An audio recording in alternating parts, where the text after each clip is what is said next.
her family's past which affected her own DNA. This fascination with her genetics and the power that it may hold led her to seek out the old ways of the Blood Hunters. This new gift is where Bianca feels she'll truly start living. Her call to adventure, discovering her past, and hunting her mark has finally begun. Cecily has spent her entire life either in foster care or fending for herself on the streets. Seemingly nothing has worked out in her favor in her short 15 years of life. But one day, during an emotional breaking point, Cecily suddenly and unknowingly unlocked magical powers within herself. She caused quite a mess, and now, confronted with all sorts of questions about her abilities and purpose, she finds herself on the streets once again, running from what she's done. Her sorcerer powers continue to grow, much to her surprise, but she still has no idea where they came from or how to own them. Ironically, though, she's been pretty lucky lately. She's avoided trouble for the most part, and has actually started to feel okay. It's almost as if the luck she never got as a kid is finally coming back around. If only she was in control of it. Desmond O'Malley is a peculiar Dragonborn, to say the least. In a world where the destinies of all Dragonborn are decided by the beacons of good and evil, Bahamut and Tiamat respectively, Desmond's short path has been an unusual one that is filled with chaos, uncertainty, and maybe a bit too much competition for his own good. After being forced to travel from town to town in order to make his living as a thief on the streets, Desmond found what he believed to be his home in the fighting pits of Water's Wake, the same fighting pits where he became known as the Bronze Shiv. While living as a fighter, Desmond was given the opportunity in which he was told that he should throw a match in the ring. He would be gifted information that may help him find his destiny and what it was truly meant to be. But if he didn't, there would be grave, grave consequences. Rather than follow blindly down a path given to him, Desmond chose to uproot his life once more in order to forge his own destiny, as he had done all his life. Ashima Peregrine, the dedicated and aloof monk of the Tongwu Path religion, came to the party from a faraway nation, the nation of Loshar. He arrived in Summer's Rest with his curiously silent master to practice empathy for the world through exploration and the teachings of harmony to all creatures. Although Ashima's short stature and halfling carefree demeanor portray him as naive in the eyes of some, he is quietly believed to be the 11th reincarnation of the great teacher and founder of the Tongwu Path by the ranks of his monastic order. The student robes that he wears represents what he still has to relearn in this life before becoming a teacher to his people again. While his meditation upon the cyclical nature of ki and shadowboxing have always persisted in his life, his path has taken a fork in the recent days. After getting arrested in a mistaken situation while trying to help his friend Bianca, Ashima has been thrust into a group of misfits and young minds. Although trapped in a group, Ashima is always and will always embrace the ebb and flow of fate, and sees this as an opportunity to console the members of his party with guidance and faith. Powasa Inoa, or Po for short, is a water genasi who grew up in the comforts of Water's Wake. Po's father raised his son with tales of Inoa warriors in the way of the Inoa Forge. Unlike other forges, Po and his father's forge was half submerged underwater. The quick currents of the water and Po's father's magical hammer allowed them to sharpen, shape, and craft beautiful weapons and armor, unlike any other in Bella Clara. Po has not seen or experienced much beyond the forge in Water's Wake, which is very strange for a 17-year-old in Noah. He was raised knowing how to craft the perfect blades, not swing them. He was raised on fulfilling other adventurers' armor and weapons and needs, not equipping himself for his own adventures. Po was called to adventure after he unraveled a secret contract his sick father kept hidden from him. Po fled town in order to fulfill it and help his father and their forge, taking with him only his father's magical hammer and the journal. Though Poe finds himself unprepared for this adventure, unworthy of the Anoa name and surrounded by hopeless companions, he's finding that his mission might actually lead him down a glorious adventure. And with every day that passes, he is called more and more to become the Anoa warrior he was destined to be. Bianca Dusong is a purple tiefling who became a blood hunter through nefarious means. She's always had a natural curiosity for the wide, sprawling world she's read so much about. Ever since she was little, she knew her differences from other kids held meaning. Her parents gave her answers, but they were very persistent about protecting her and giving her as normal of a life as possible. She had that normalcy for a while. Her studies in alchemy and her innate gift for botany led her to having a fairly successful business. Knowing this, her parents were soothed and their wishes for their daughter had come true. However, Bianca's curiosity never left her. There's still so many unanswered questions about her family's past which affected her own DNA. This fascination with her genetics and the power that it may hold led her to seek out the old ways of the blood hunters. This new gift is where Bianca feels she'll truly start living. Her call to adventure, discovering her past, and hunting her mark has finally begun.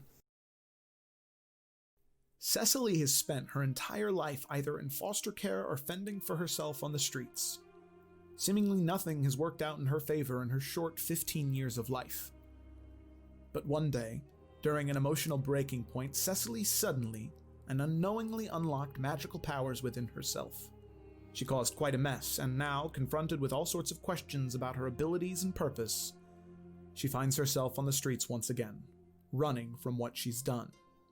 Her sorcerer powers continue to grow, much to her surprise, but she still has no idea where they came from or how to own them.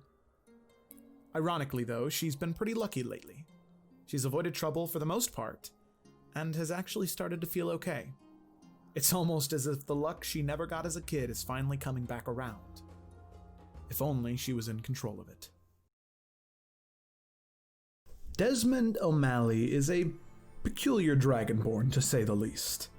In a world where the destinies of all dragonborn are decided by the beacons of good and evil, Bahamut and Tiamat respectively, Desmond's short path has been an unusual one that is filled with chaos, uncertainty, and maybe a bit too much competition for his own good. After being forced to travel from town to town in order to make his living as a thief on the streets, Desmond found what he believed to be his home in the fighting pits of Water's Wake, the same fighting pits where he became known as the Bronze Shiv. While living as a fighter, Desmond was given the opportunity in which he was told that he should throw a match in the ring. He would be gifted information that may help him find his destiny and what it was truly meant to be. But if he didn't, there would be grave, grave consequences. Rather than follow blindly down a path given to him, Desmond chose to uproot his life once more in order to forge his own destiny, as he had done all his life. Ashima Peregrine, the dedicated and aloof monk of the Tongwu Path religion, came to the party from a faraway nation, the nation of Loshar. He arrived in Summer's Rest with his curiously silent master to practice empathy for the world through exploration and the teachings of harmony to all creatures. Although Ashima's short stature and halfling carefree demeanor portray him as naive in the eyes of some, he is quietly believed to be the 11th reincarnation of the great teacher and founder of the Tongwu Path by the ranks of his monastic order. The student robes that he wears represents what he still has to relearn in this life before becoming a teacher to his people again. While his meditation upon the cyclical nature of ki and shadowboxing have always persisted in his life, his path has taken a fork in the recent days. After getting arrested in a mistaken situation while trying to help his friend Bianca, Ashima has been thrust into a group of misfits and young minds. Although trapped in a group, Ashima is always and will always embrace the ebb and flow of fate, and sees this as an opportunity to console the members of his party with guidance and faith. Powasa Enoa, or Poe for short, is a water genasi who grew up in the comforts of Water's Wake. Poe's father raised his son with tales of Anoa warriors in the way of the Anoa Forge.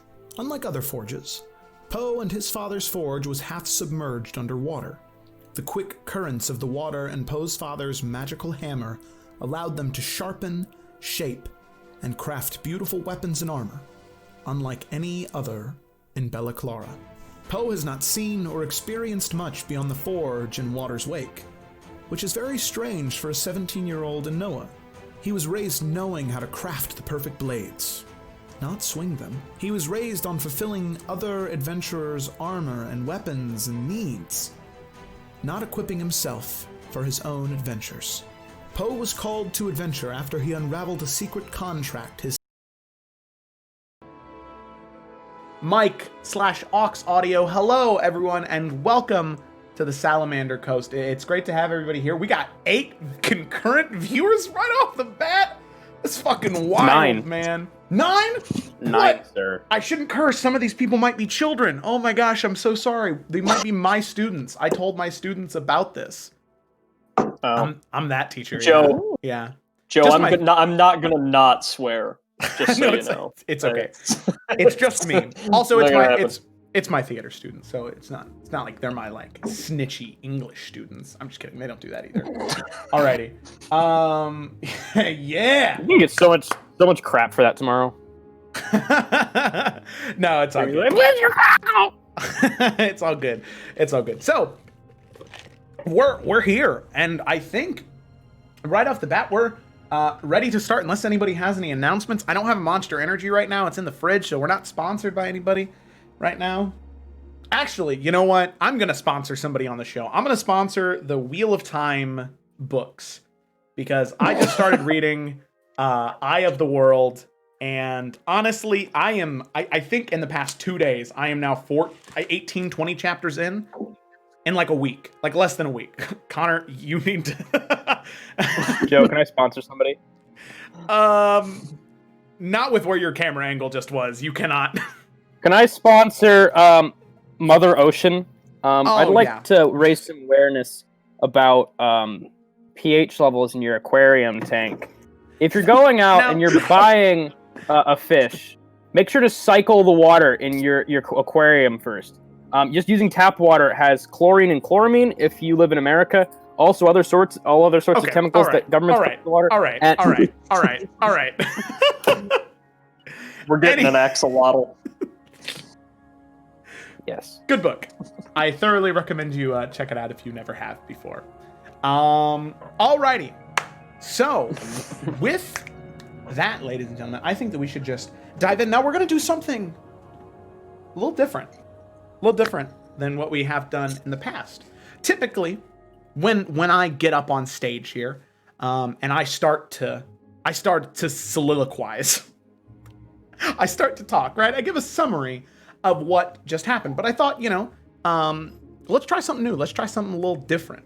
So what I want to do instead is I want to hear from my players, from all of you. Now, Mark, I know you write those summaries.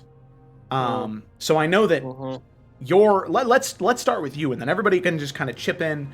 And I just want to hear what is currently happening right now, what you think is most important, and what are your character's goals in this session. Let's hear that right now. Ooh, okay, this is fun. Okay, so Cecily, completely oblivious to the clusterfuck that is happening downtown right now with Desmond and Poe. She has just encountered a fortune teller and named Mina, and her and Ashima started doing weird spiritual talking, and she couldn't follow the conversation.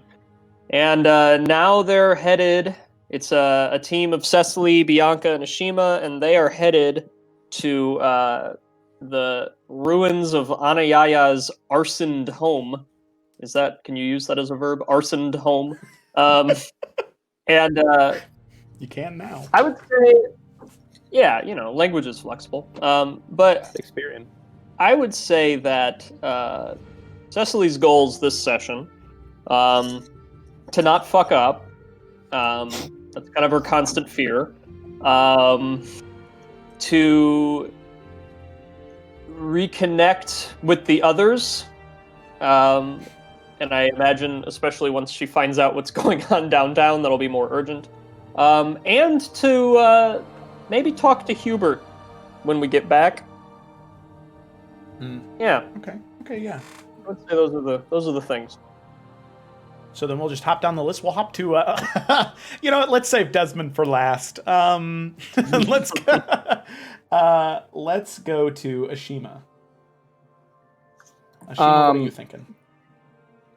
Ashima is thinking that just as our lungs convert oxygen to carbon, time changes and is impermanent. So basically, he is very curious about Mina.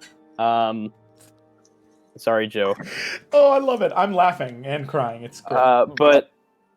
But he's curious about Mina. You know, as a fellow, he doesn't meet a lot of people who are spiritually in touch, and particularly people who are in touch with spirituality outside of like the traditional, you know, religions of Illica.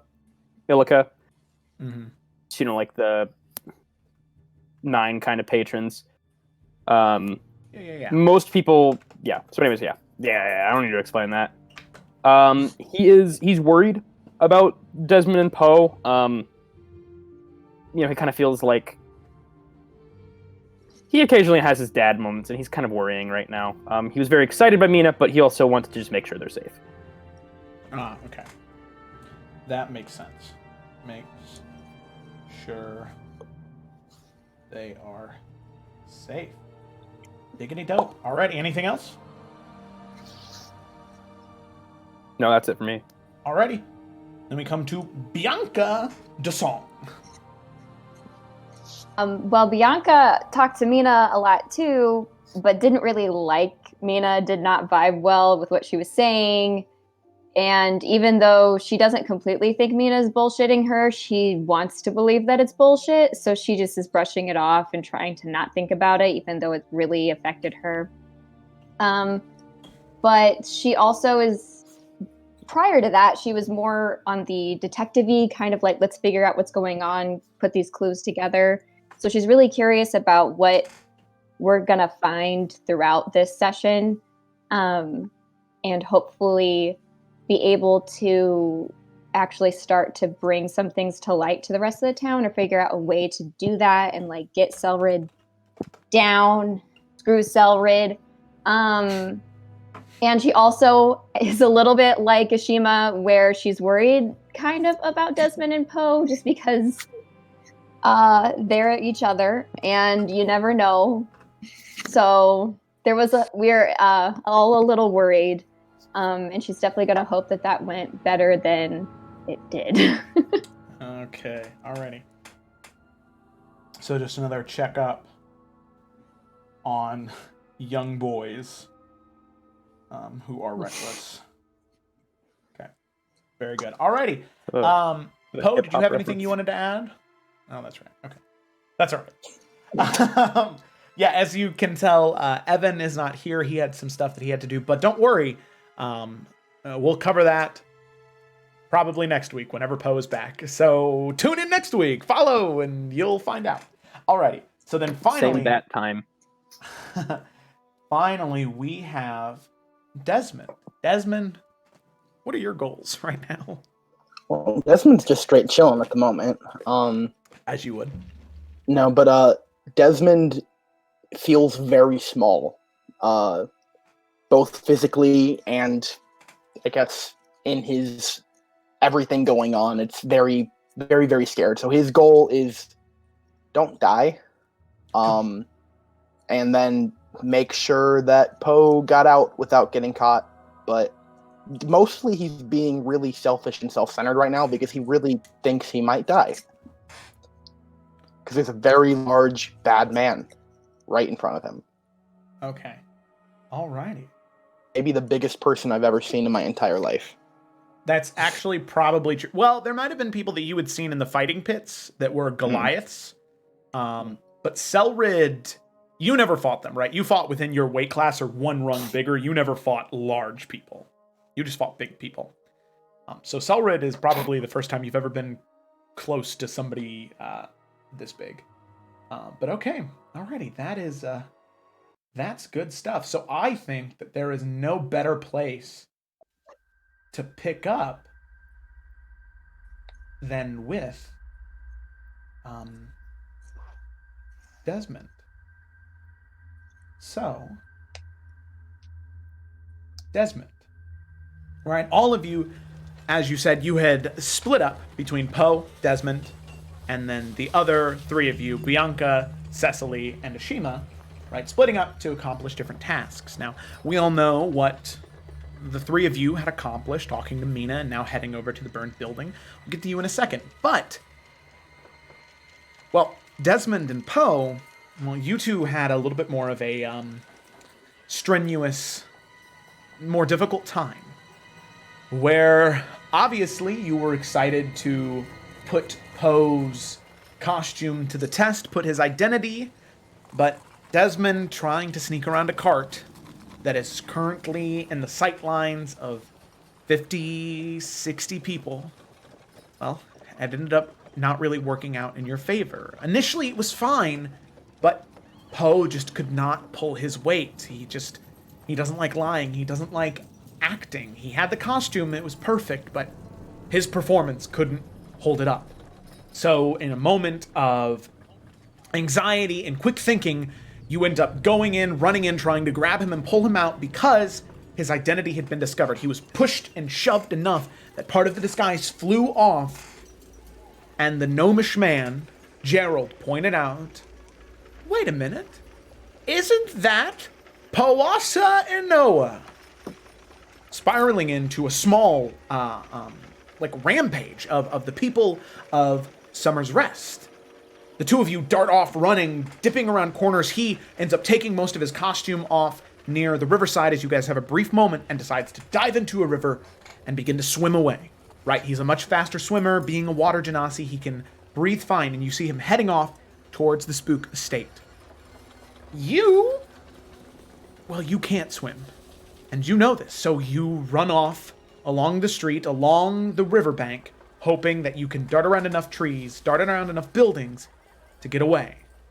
However, a few missteps, you manage to avoid the angry mob looking for Poe and yourself. But what you do not miss is a very angry... Well, no. A smiling. And if you weren't aware of the circumstances surrounding it, you would probably feel that he was quite friendly.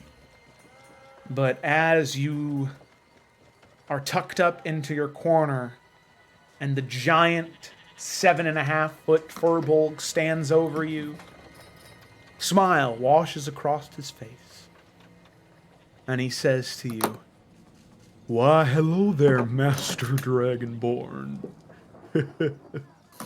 It's good to meet you.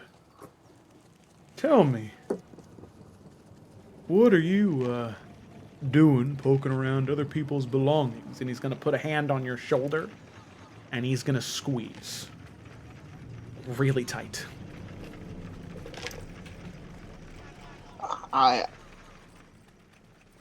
It's how I make my living. How you make your living, huh?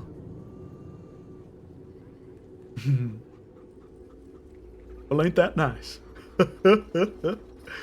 Well, tell you what, you must be a hard-working man then, correct?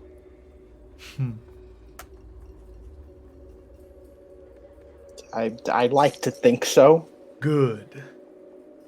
So I'll make you an offer.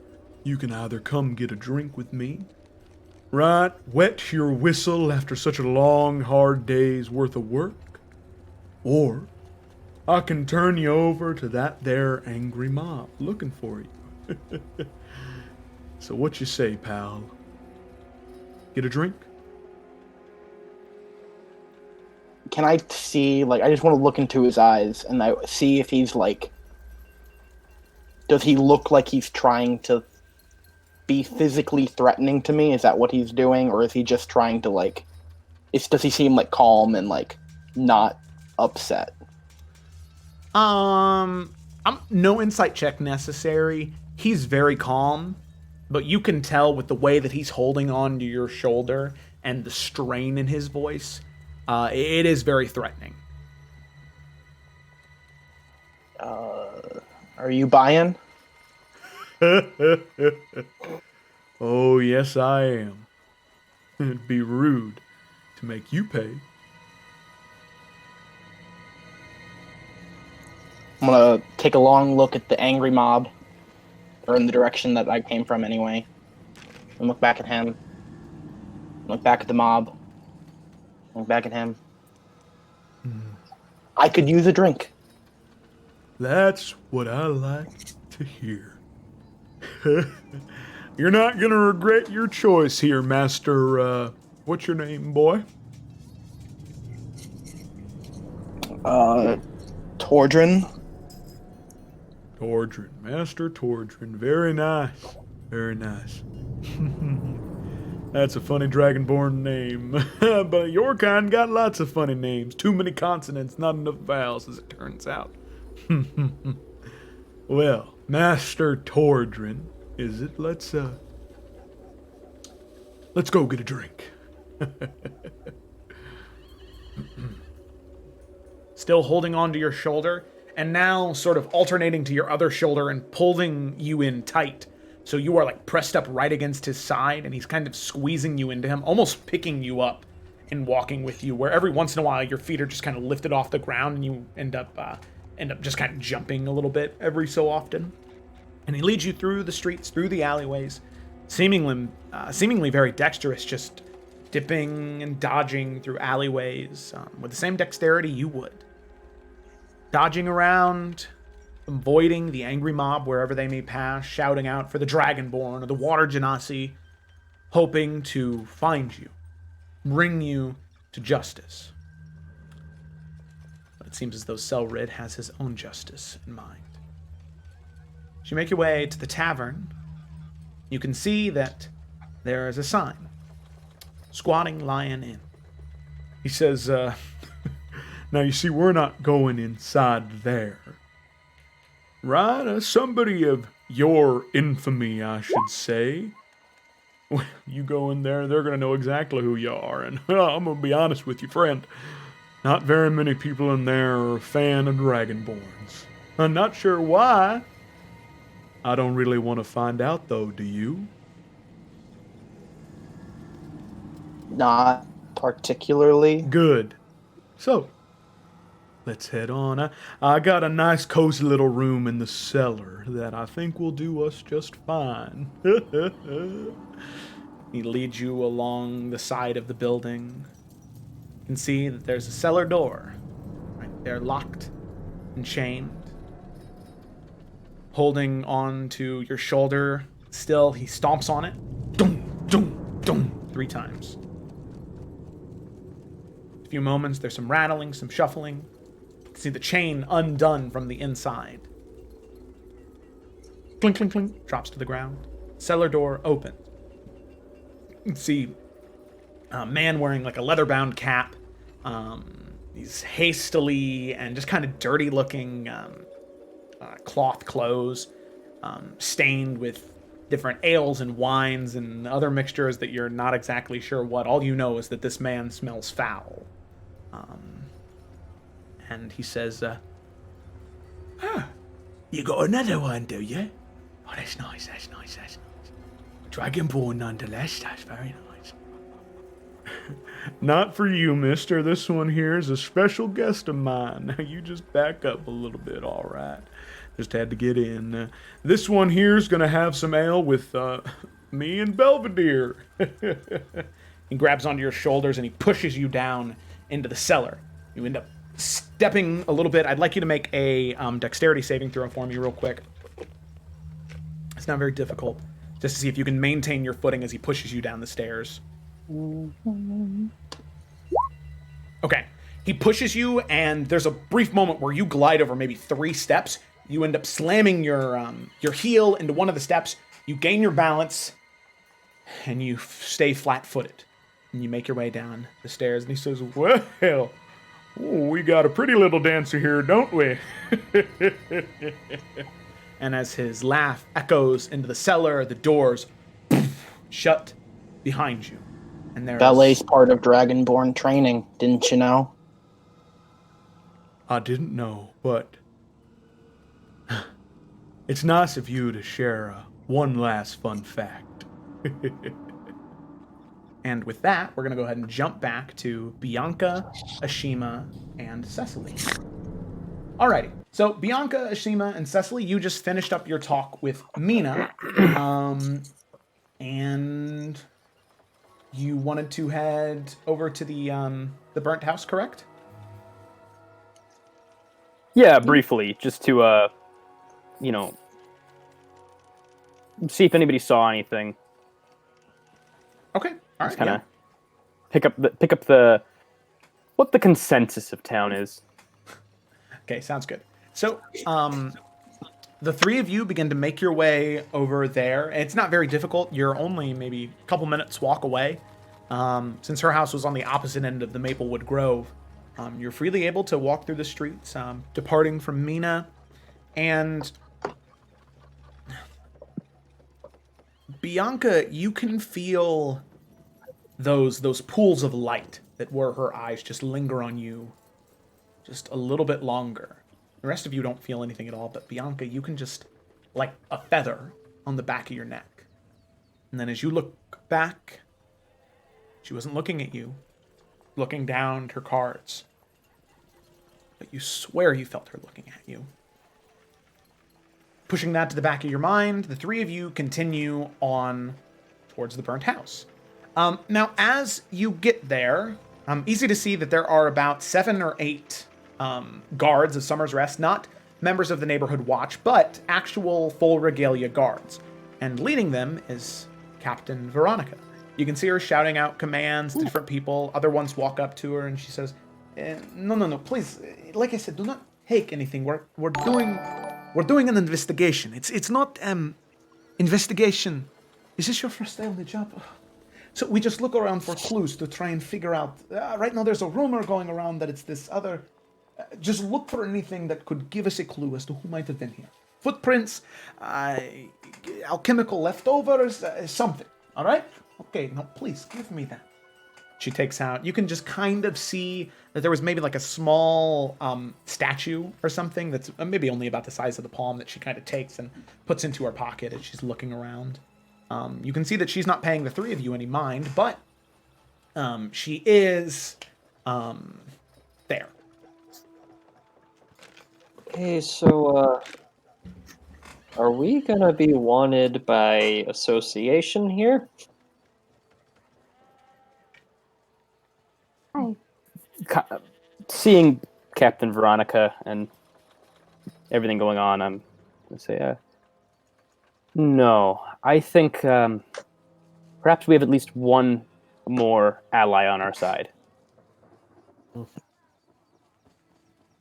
All right, well, you know me and guards, so if one of you wants to do the talking.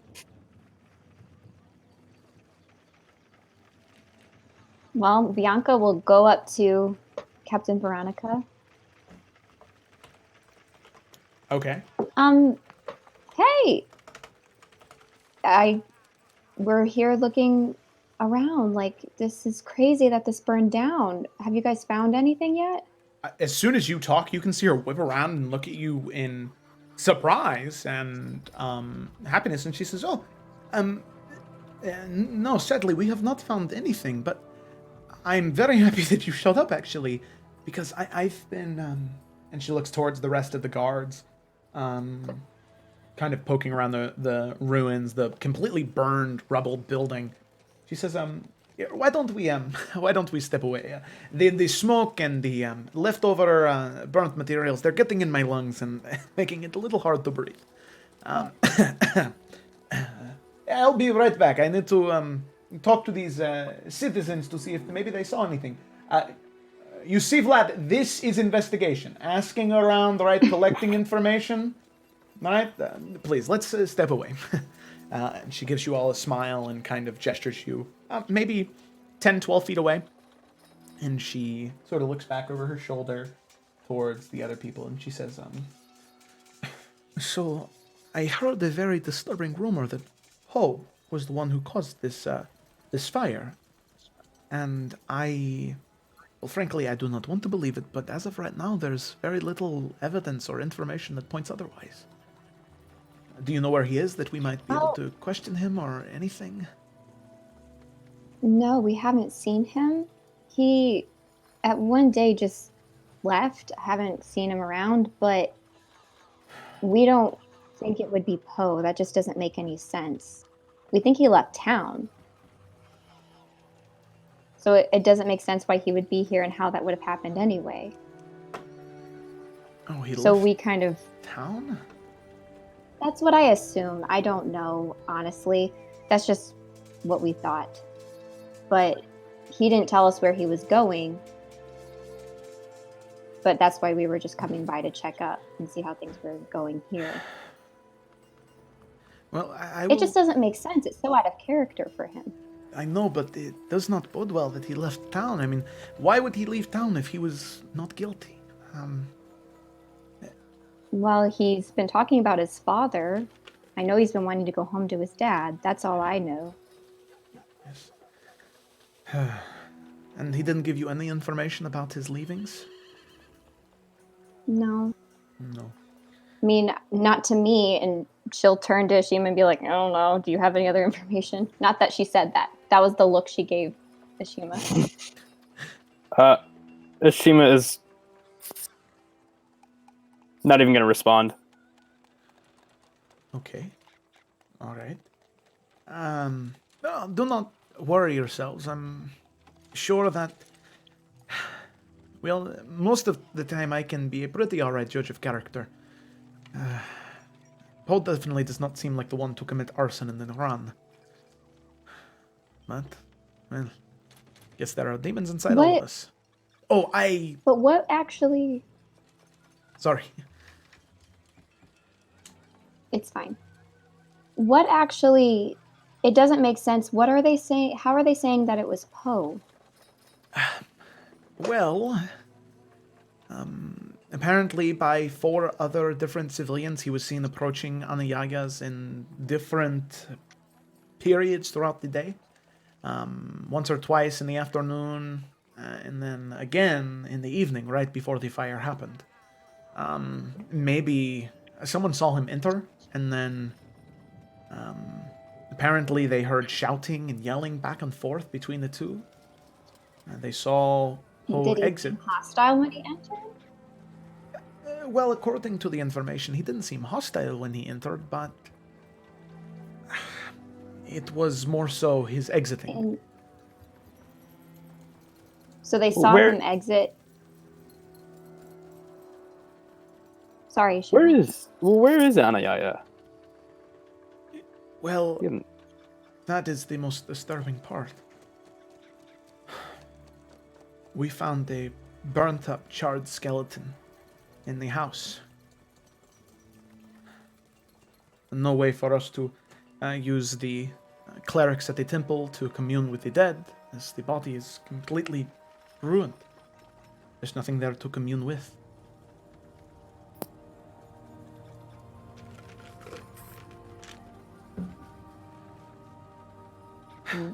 So as you can see... Is that possible to char something that fast? Well, the house fire... With that amount of time? Well, that's why we're thinking that it points to a chemical flame as opposed to a natural fire. The fire burned hot and it was inextinguishable for probably 4 or 5 hours.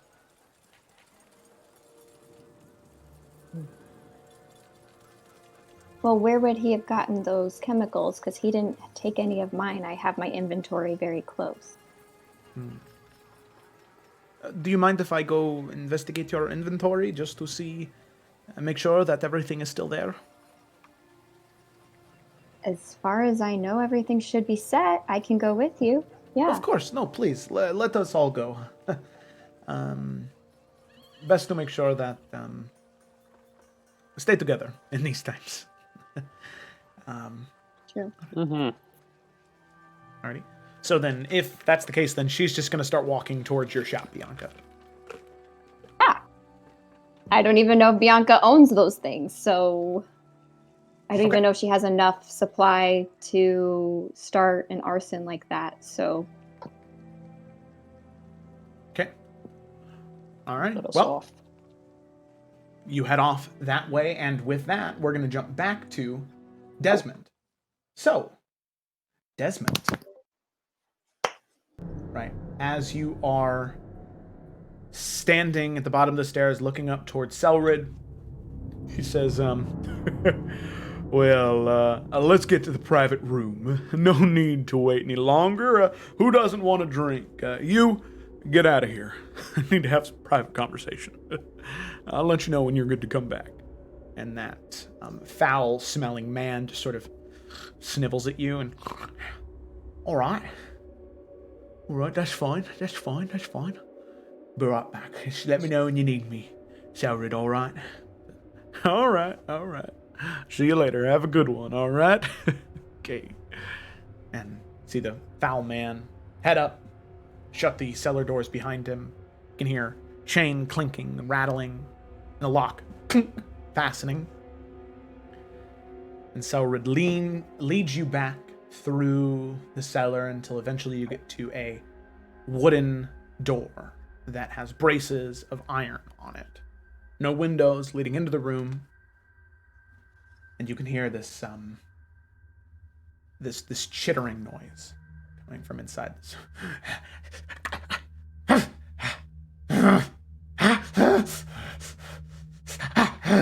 just this rapid yell breathing is happening. And Selrich knocks on the door.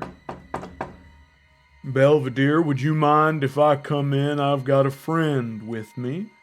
A friend who I think could use a drink. You know what I mean? You can hear Belvedere stop.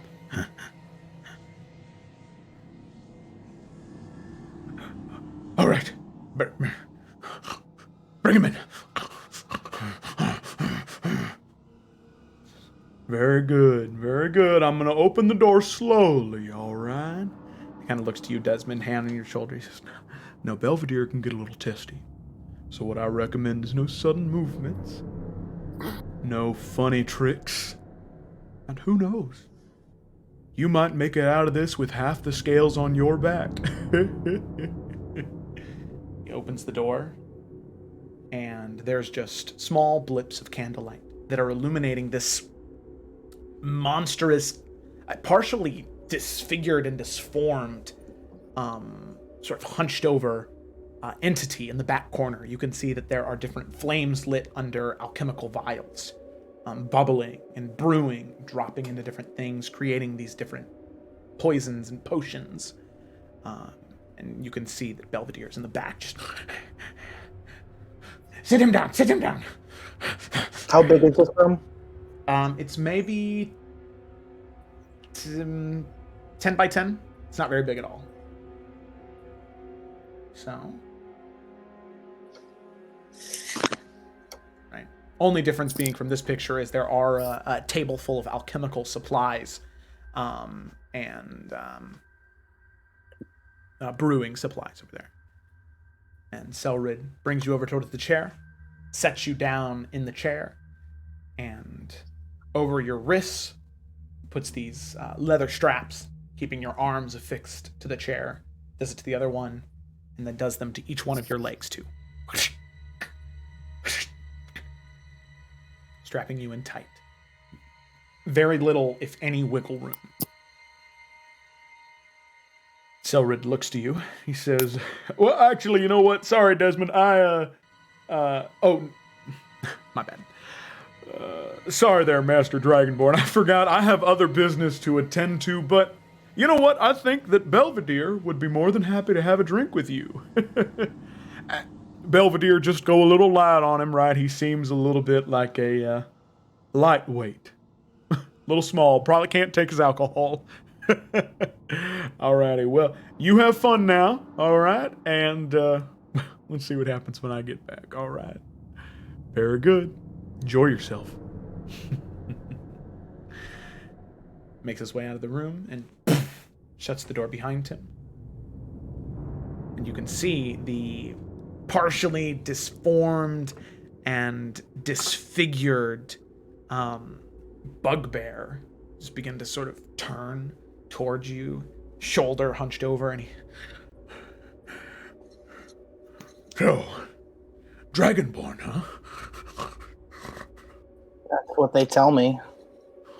Bronze? So, lightning is it, right? That's the one.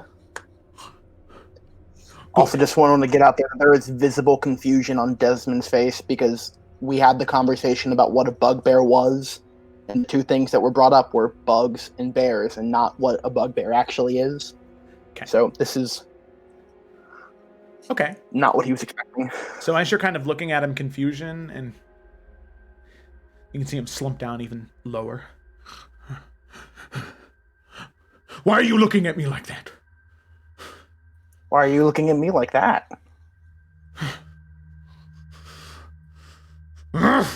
Never seen a bugbear before, that's it. Hobbles over to a chair, and you see him grab like a, almost like a muzzle made of metal. I've got just the thing for a mouthy little... And he hunches over towards you, and he puts this muzzle on you that fits... it's a little loose on your mouth. Straps it on. See him hobble over towards the door. Put his ear up to it.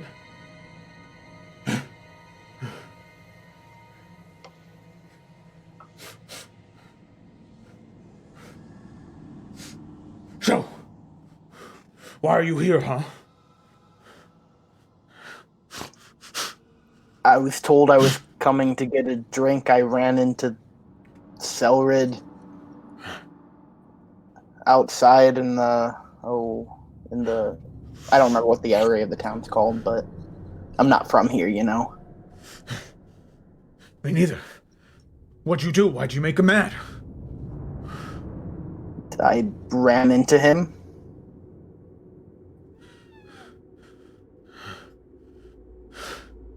Stupid Dragonborn. Stupid. Come. No, wait. No, I'm not stupid. Well, if you weren't stupid, you wouldn't have gotten in this situation, would you?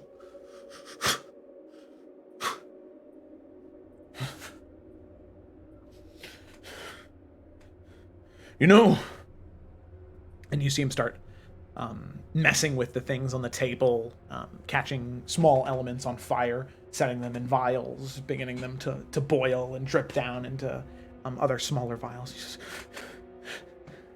you know, I spend my entire life people thinking I'm a monster, all because of the way I look, because I have this. And the look on your face confirms it for me. And you, bronze dragonborn, a paragon of law and justice. You have all the opportunities to do good, to do right, but you don't. So tell me, how did you end up here? Huh? How? You know, you're wrong about me. I choose being a dragonborn doesn't mean that I am tied to that destiny. I was thrown out, you know. I'm made to live on the streets. I do what I can to get by. No one can tell you how destiny doesn't exist. Why do you have to serve this guy? What favors has he done you? He saved me. I came here because I wanted to make, and I wanted to not be vicious. I wanted to do things. I came here in people were going to string me up, and they were going to hang me from the cliffside as a symbol of don't trust those things, and he stopped them. He gave me a chance.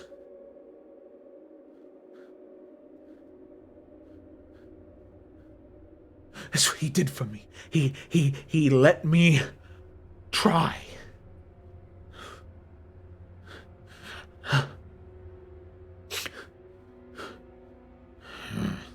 See him kind of turn around. Sorry that's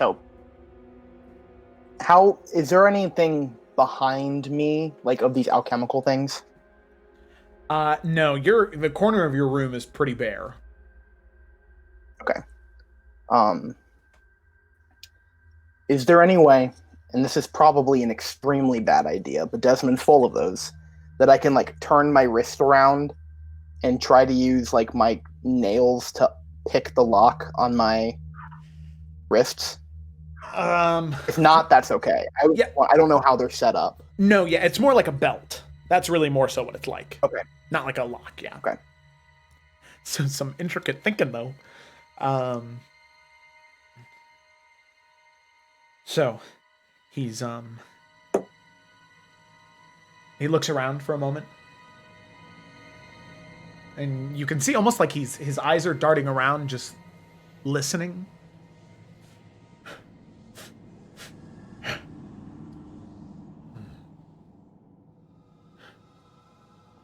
You okay? Shh. Shh. He's breathing calm. Quietly Can I hear anything other than him? Make a perception check.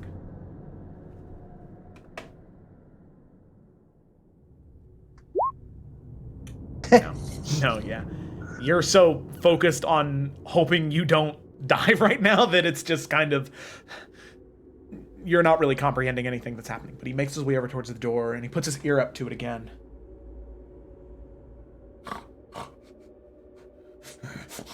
You see him start to snarl a little more wildly again. And as the fires are burning, eventually almost like a tea kettle, the fire begins to...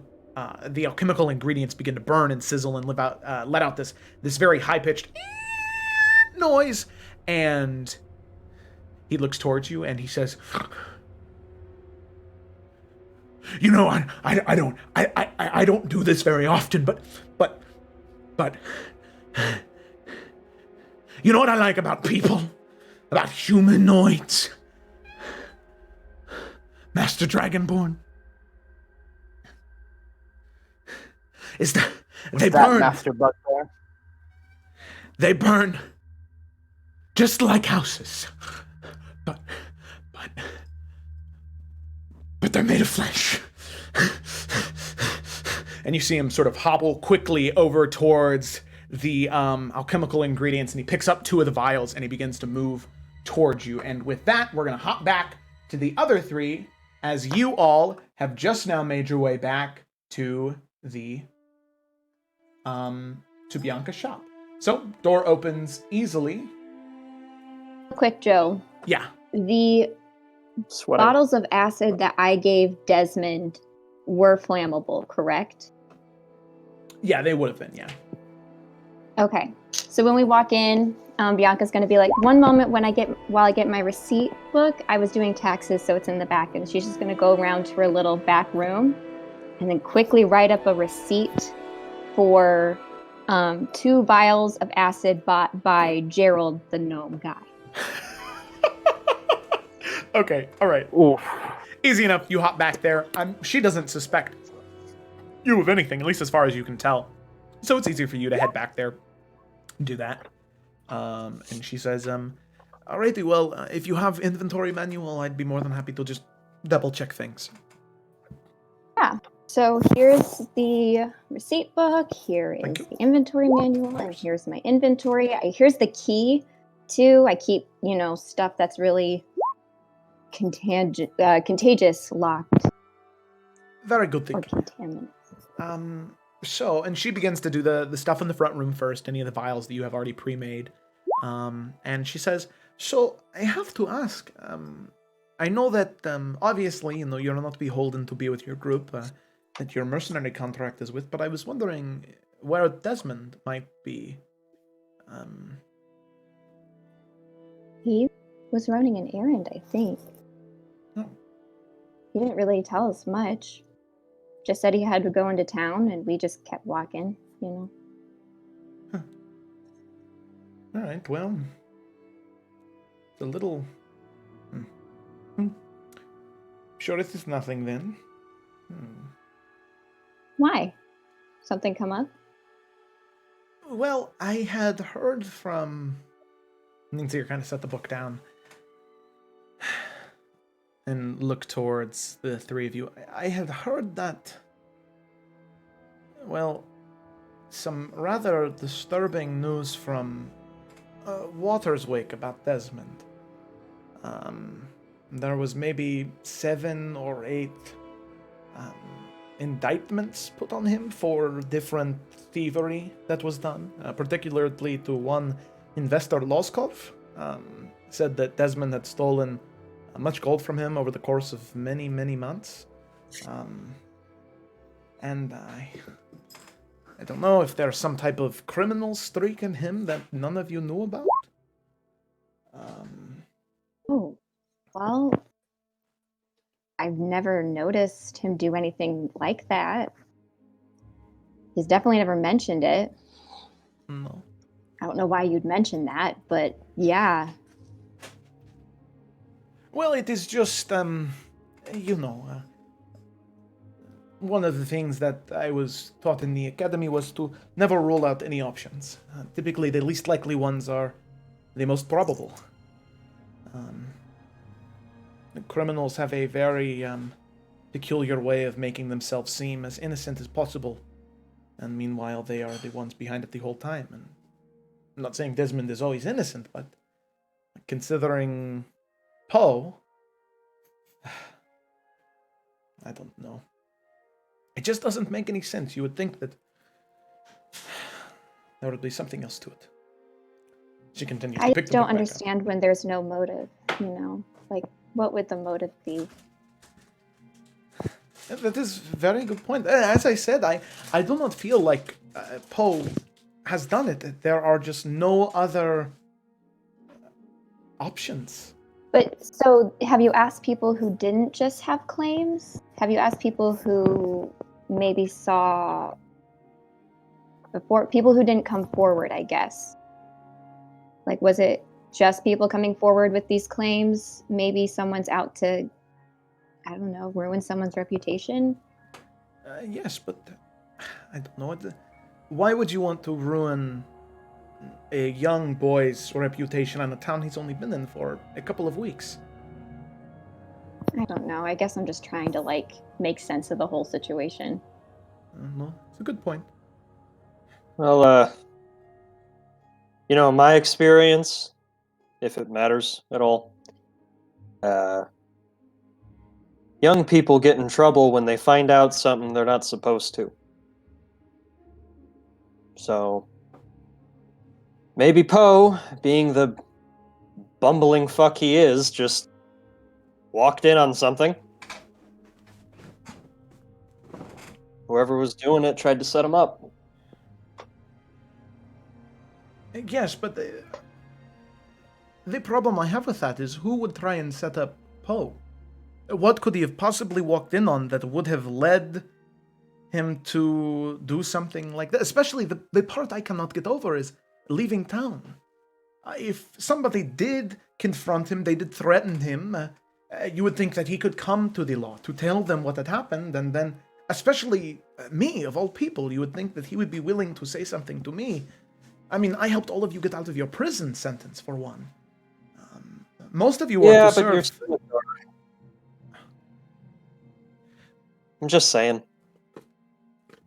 No, I understand. But it is something that... well, sadly, there are still too many blanks for me to rule him out entirely. I wish that I could speak with him, but... sadly, I guess I'll just have to keep going through these. She picks up the Well, inventory book. I mean, as long as we're thinking about who'd be the least likely, I mean, there's gotta be some goody two-shoes somewhere in town you can think of, right? I mean, we're not that good at the end of the day. I'm certainly not. Also, fires are not very uncommon here. You know, did you notice that? There's been a lot of, over the history, just arson. You are correct. And I'm wondering, why would, and it seems very similar that this arson kind of is reminiscent of those. I think there's something bigger going on here. And it would make sense to plant blame on someone new and young and has no weight here. Has no reputation here except for that he's just been here for a couple weeks.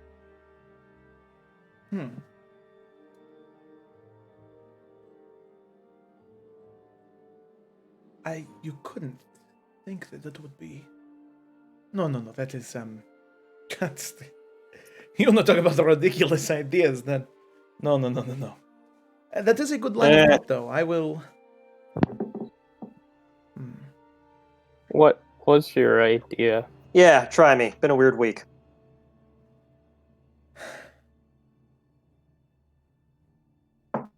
Well...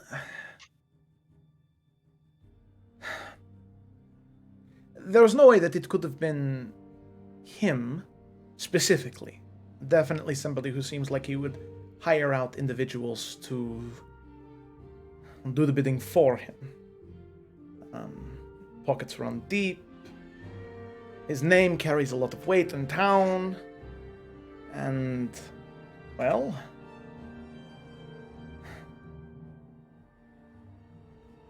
he's far enough removed from the people in town, it might be Gren. Spook, he's the only person who's been in town long enough. I mean, ever since Anastasia died, he's been... well... also the rumors surrounding that as well. I mean, if... Which are just rumors. Yeah. So that's still a little hard to start making any solid path there either when it's based on a lot of hearsay, and that to me seems like a big jump too. I see where you're going, but that's kind of a leap. I don't know. I feel like there might be another. I mean, keep all options open, but I feel like there's something really right in front of our faces that we're missing. Bianca, I'd like you to make a deception check. Crap. Concurrently for the past about 15 minutes. So. Yeah, I know. Yeah. Fucking lying the whole time. I was wondering who was gonna roll first in this sea of bullshit. Ashima is doing his fucking best not to spill the beans right now. Holy shit! Which that's really funny. Snake eyes. Because she only rolled a 2 plus 4. So still, good enough. Had an advantage, and so that's just Oh my god. Which makes sense with the way that you said that last thing after what she said. It's perfect. Yeah, Sometimes I the know. dice are the best storyteller. You can see her set down the book and close it and kind of slide it towards you. And she just looks at you.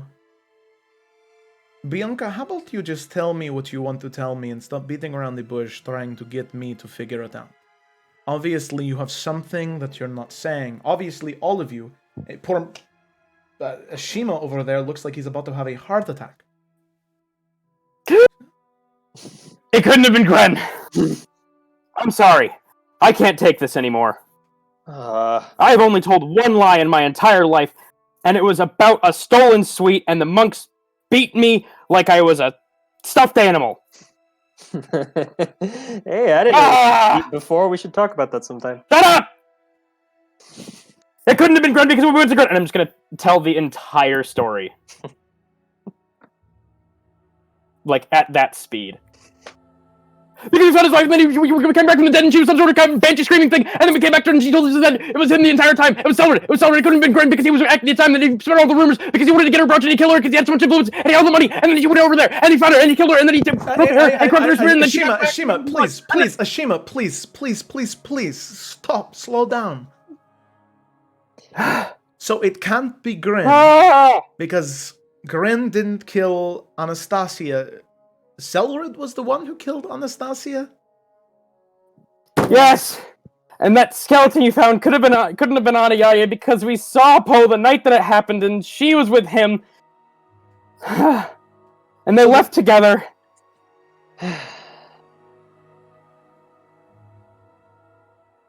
And you see her kind of scoot back up against the wall and look towards the three of you.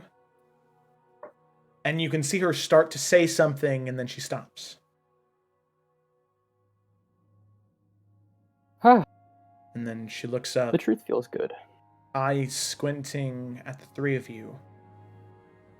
This very stone cold, almost angry? Like dancing on the edge between upset and angry. As her eyes flick back between the three of you, and we're going to jump back to Desmond. Alrighty. I realized I never changed the art. That's funny. Oh, no, wait, did I? No, I did. Yeah, you did. Okay. You did. Oh, cool. Alrighty, so we're going to jump back to Desmond now.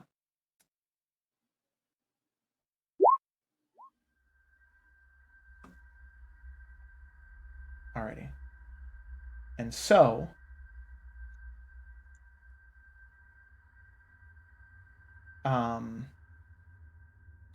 So with that, we're going to jump to, like I said, we're going to jump to Desmond now.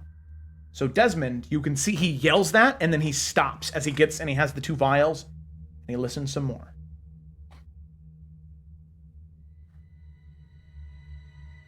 You see his shoulders relax. Can I? That hunch sort of melts away a little bit as he cracks his neck.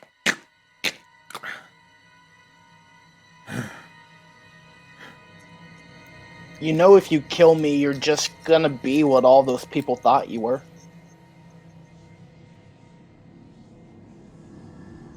He's listening some more. Why not prove them you're better?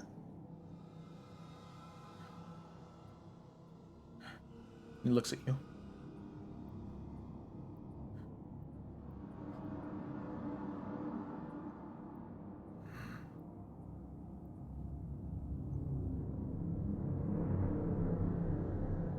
He kind of looks at you again, and he says,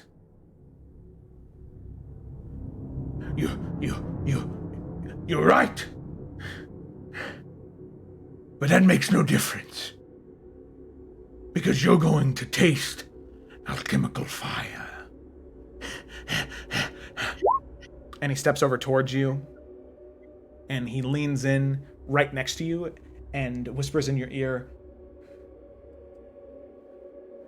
I need you to scream. And he begins to pour it on the ground next to you. And you can see as it hits the ground, it just begins to... Cameron's not going to scream because I'm in my house with my family, but Desmond will scream. Okay. Good. Right. Okay. So, with a hushed tone, you can now see that his face is still partially disformed. There are burns covering one half of his face, but his body is not as disformed as you first thought. You can see that he has wild, raggedy hair and those tufts of hair and fur on his cheeks and chin. His clothes are still cut up, but the closer you are to him, you can see that now he's standing with actual posture of somebody who is not disformed or disfigured. And he pulls back, and you can see him sort of undo the muzzle around your snout, and he goes over to a table and he sets it down. And he looks at you.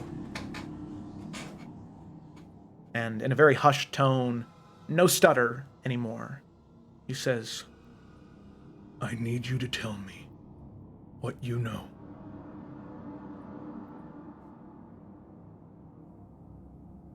Okay. About Selrid? Yes. Selrid murdered a woman named Anastasia Spook many years ago. And blamed it on her husband. And the whole town turned against him. And now Selrid has been kind of running the town through an iron fist, burning down houses of people who don't agree with him. That's all I really know.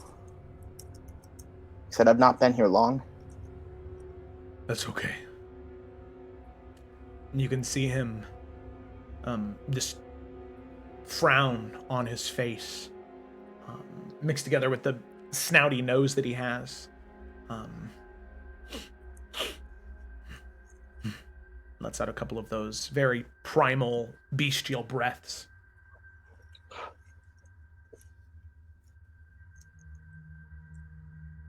Good.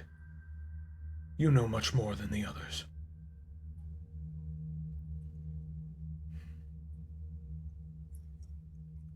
The others?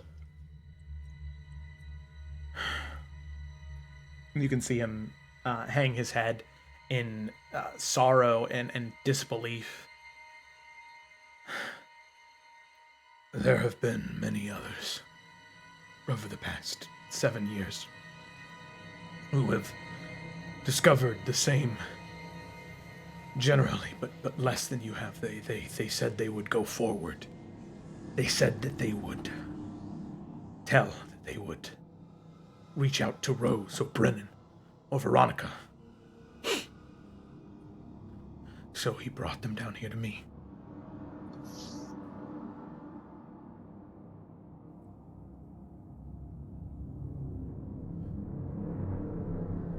And what happened to them?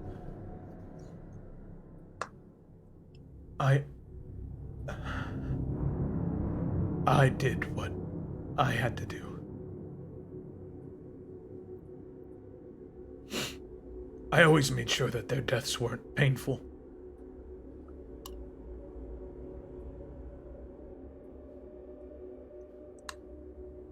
But I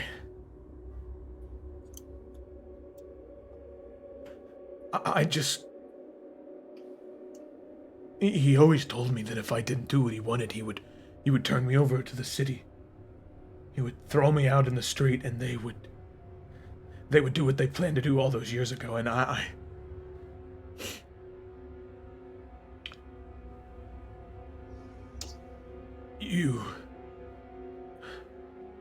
They never had enough. I always asked them if they had enough. I always asked them what they knew, and they always just knew that he was a person who was stealing money. They didn't know what you knew.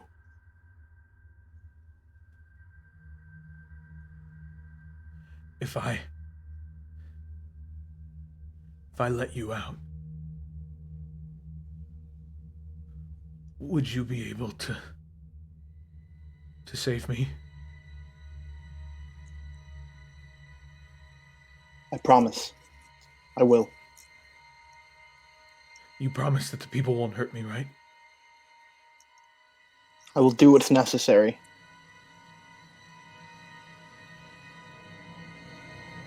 I always wanted to be a Dragonborn.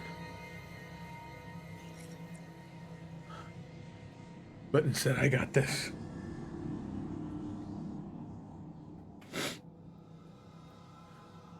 Okay. I don't want to be a Dragonborn if it makes you feel any better.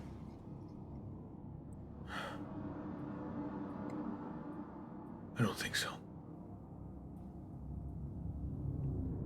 Okay. Selrid's house. The place where he keeps that brooch, the brooch you were talking about, the one that he stole.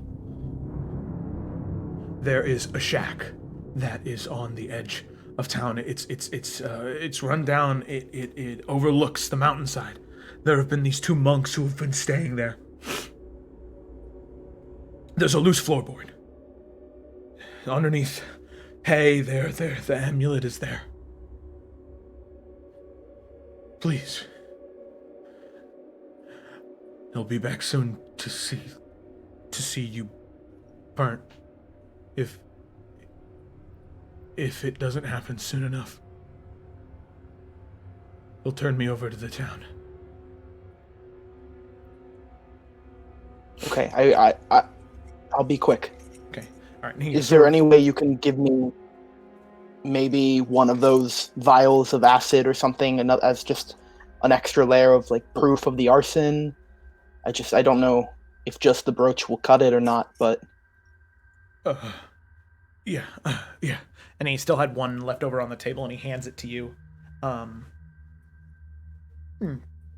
So this is Siegebreaker, Alchemist Fire. Okay. So it does 66 fire damage when exposed to a source. On a failed dexterity saving throw, half as much on a regular. But the thing is, it does double damage to structures. nice.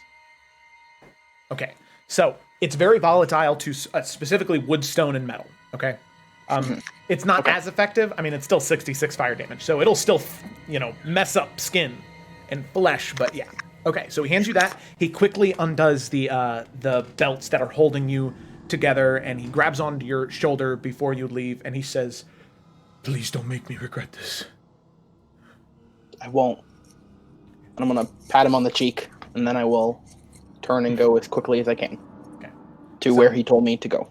Alrighty. So he leads you out. The cellar opens it up for you, takes the key out, unlocks it, sends you out on your way, which at this point you're actually not too far away from the overlook. So real quick, I will show you Belvedere. Like I said, the biggest difference between this art and what he actually looks like is his face is burned completely on one side. So Okay. that Aww. is him. Like I said, he's just a little bit more disformed. Okay. He looks sweet. He's not ugly. No, not at all. The world is ugly. Through that. Alrighty.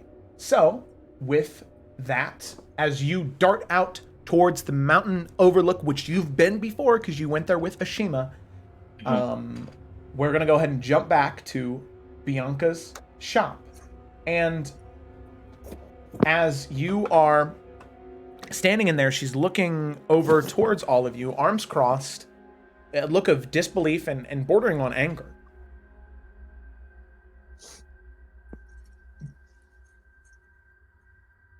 So,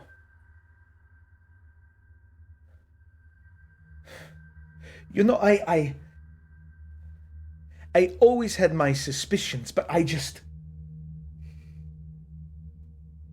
bastard.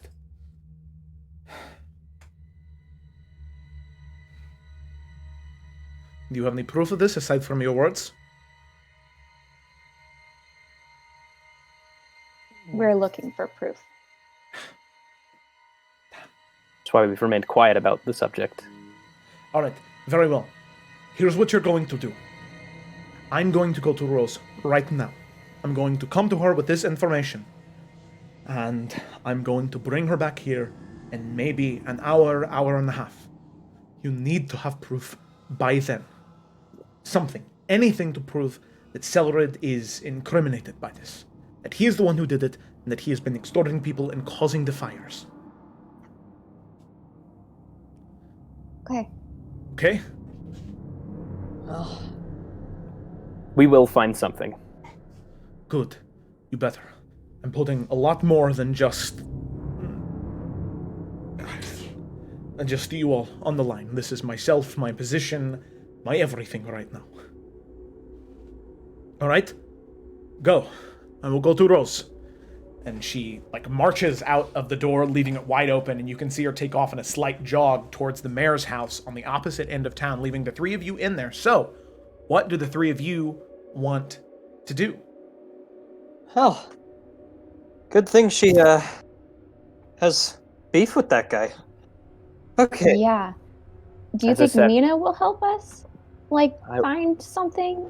I wouldn't rely on it. I would only perhaps rely on her to stay out of our way. Yeah, I think she's a servant of justice, but will not go openly against Selrich. Maybe we should go find Poe and Desmond and see if they have anything or any lead, because otherwise we're just going to have to confront Selrich and try and find that brooch, right?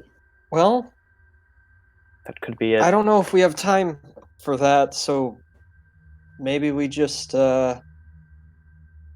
break into his house.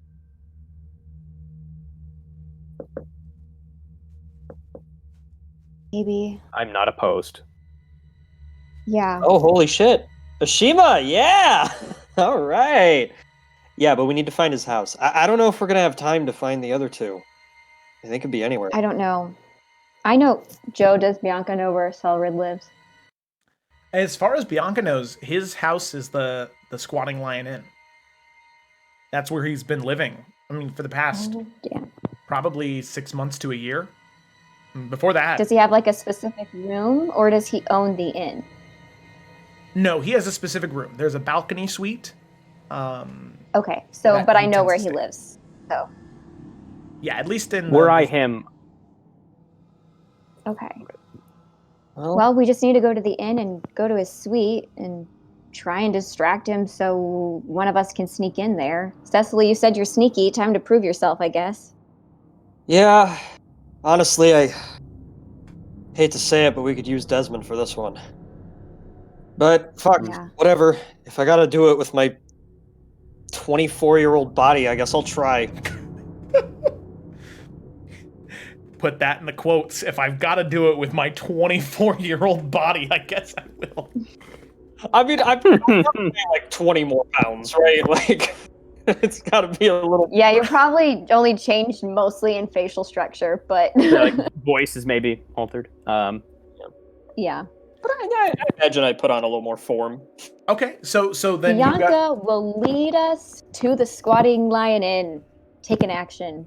Alrighty, there you go. We are diving right in there. Got You it. begin to kind of take off a little bit of a jog, and you head that way. So, making your way through the city streets, you can hear that there's kind of like raucous shouting coming from the opposite end of the bridge as people are yelling back and forth at one another. You can see a large group of people. They're stopped, and there's one imposing figure in the way of this almost like mob, where it's just a group of people sort of running down the street. They're stopped in front of this maybe 7.5 foot tall figure that three of you recognize as Selrich. He says, now, ladies and gentlemen, I understand you're angry, but what you have to understand is that anger and violence are gonna get us nowhere. Here's what you need to do. Head back to your shops, continue with the rest of your day, and I promise you, the neighborhood watch will be on high alert for those criminals, all right? All right, just go back to doing what you're doing, and I promise you, in time, they'll be brought to justice. Okay, everyone? All right. And you can see the crowd, they kind of shrug it off and begin to disperse, and he says, all right, well, hey, how's your flower garden doing? Oh, it's doing good? Oh, that's good. What about the kids? The kids doing all right? That's great to hear. All right, I'll stop by somebody's shop later, maybe pick up a little something. I need a little bit more newer cologne. And he laughs and looks out. Now, all of you have the opportunity to sort of get out of his field of vision before he sees you, if you'd like, or if you wanted to approach him, you could. Nah. The liar's words twist like a knife. Yeah, I think I'm gonna try and hide. Yeah, I'll hide. Yep. This is out of character. This is a perfect opportunity. Maybe. Okay, alrighty. So all of you go to hide as you go to like move in throughout the alleyways, trying to duck and dodge and dive to eventually get to the Squatting Lion Inn. I'd like you guys to make a stealth check. Okay. Selrich is on high alert, so he's looking around. Oh, wow. Oh. Come on, Ashima, roll a 13. What a bitch. 14, how dare you? Yeah, I forgot. I have advantage on normal. There we go. Okay. Breaking form. I did better than everyone else. Okay, so The three of you duck and dodge and dive. You are clinging to corridors and alleyways, trying to make sure that your entire forms are hidden and obscured. Ashima, that's a little easier for you, being a little bit smaller. Bianca, you know this place really well. And Cecily, you are just naturally stealthy, moving your way throughout the area. And there is a moment where Selrich is kind of looking around, and he says, Poe! Well, what, Mr. Anoa? Should I say Master Anoa? No need to run. Just want to have a chat. So, little talk, maybe a drink? Come on, I know a young man like yourself probably loves to drink. Desmond's at the tavern with us. I'm sure Desmond would love to see his friend. Right? And Just kind of eye contact. Yep.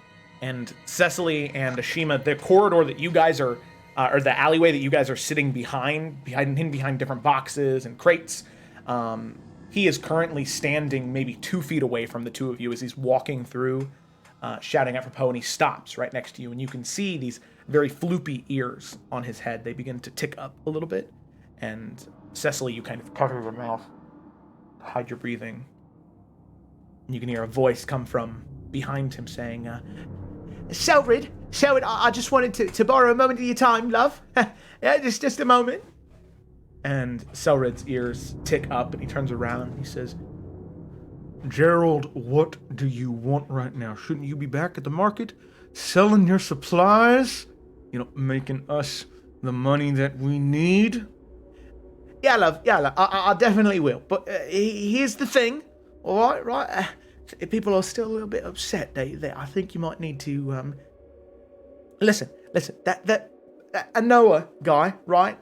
I'm sure he'll turn up eventually, right? Maybe you should just focus on getting the people calmed down so they do go back to the normal activities. I mean, nobody's buying anything. They're just standing around like mindless zombies. Don't you think you should be doing your job, mate? Huh? Yeah? And you can see Selrich just begin to rush over towards him and grab him by the throat and slam him against a wall. And he says, Never tell me how to do my job, you little piece of shit. Do I make myself clear?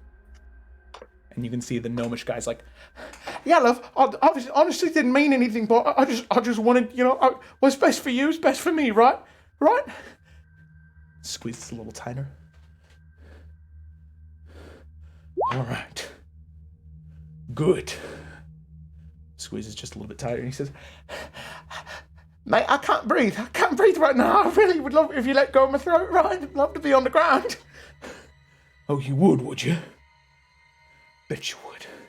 So how about you go back to doing your job and I'll do mine? He throws him onto the ground. All right. You all right, mate? You all right, love? It's just with you. Always know the right path. Always know the right thing to do. Fearless leader. Greatest thing that's ever happened to Summer's Rest since Restus first came here. All right, well, just do what you want, whatever you want, and you know where to find me, mate. All right. And you see him kind of straighten out his doublet and move away. And Selrich just sort of, dare that little shit tell me what to do. And Cecily, he kicks the box that is right next to you. His foot slams into it, breaking through the wood, and you almost let out a yelp, but luckily you grabbed onto your mouth. And you breathe.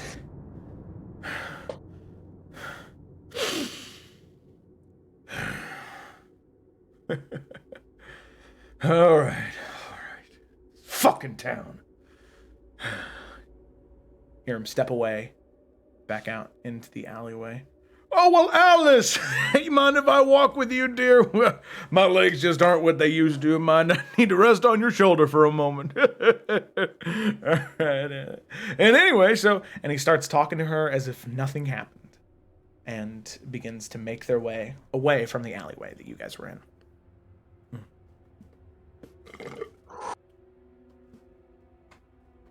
Desmond's there. Yeah, that's not good. We should hurry. It might be a bluff, but if they're separated, it may not be. Right. Okay. We should hurry. Okay. If we end up getting caught, you two just find somewhere else to hide. I have a plan B.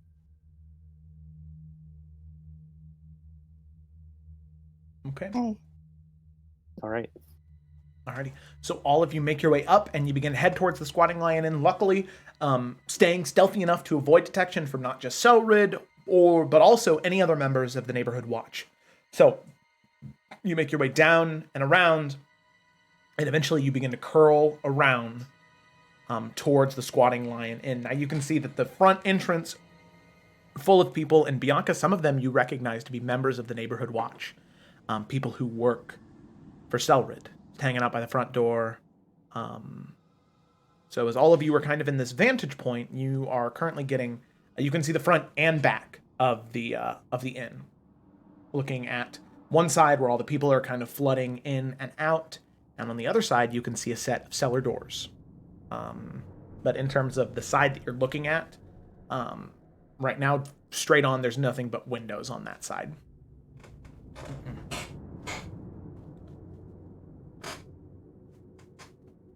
Okay.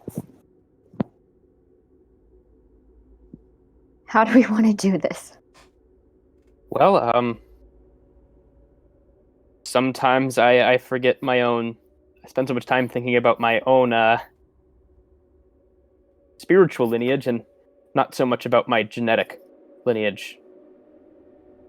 And he just walks. He's going to go towards the people. Okay. And just kind of use his natural halfling shortness and dexterity to just kind of bob and weave through the crowd. Okay. Are the rest of you following him, or are you just letting him go by himself? I'm going to observe to see if we need to do anything to help. I don't know if my tall, obvious figure will help in this situation. Okay. Yeah. Alrighty. So, you see Ashima make his way over, and Ashima, as you begin to approach, there are there's one woman, very, very broad-shouldered woman, probably half elf. Her ears are only slightly pointed. This sort of mocha-colored skin and these almond-shaped eyes, sitting on the right on the deck. As you approach, she says, "What's some monk doing over here? Something we can help you with, good boy?" I simply wish to collect alms for the burnt down house, and perhaps have a cup of tea, using my own coin purse, of course. Oh, you want tea, do you? That's cute. Listen, if you want tea, you can get it somewhere else. Fuck off. So anyway, May I like collect was saying, alms? Can't you see I'm trying to have a conversation here? What, you want alms for a burnt down house? What, for that woman? Right, charge what? 14, 15 gold for a little shitty looking statue? No, she's got enough alms for herself. Oh, I guess she would. She was still alive, that is. Do us all a favour. Fuck off. Go back to that cot. Right? So anyway. Move me. Listen. What the fuck did you just say to me? Move me. I am not a tree. You may move me. Alright. Fuck it. Give me my axe. He said he's not a tree, but I'm willing to raise that bet. Somebody tosses her an axe. She says, "Alright. How about this? You move. Or if you don't, turns out you really are a tree. And I'll just chop you the fuck down. Huh? How's that sound?"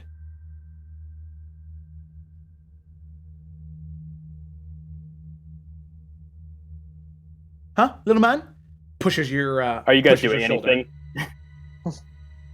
No, I'm trusting in you right now. Unless Go do unless something! everyone's- Shit! Well, wait. Fucking go! Okay, so What do you think I'm doing? well, yeah, I was gonna say, are they everyone distracted enough for us to sneak in? Oh, yeah, they're all enthralled in this conversation that is happening right now. All right, then that's what we're doing. We're sneaking. I'm taking Cecily's hand and we're sneaking. Good. Cool. Let's go. Alrighty. So the two of you make your way in and around. You're able to sneak up part of the patio, and you are able to sneak in to the tavern. Now, granted, inside the tavern, there are people in here, right? So you're able to make your way in past the people who are part of the neighborhood collective. The rest of them just kind of seem like, oh, wait a second.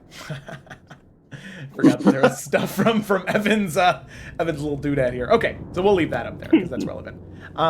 So you can see the group of people that are in there. Definitely shady folk in here. And you can see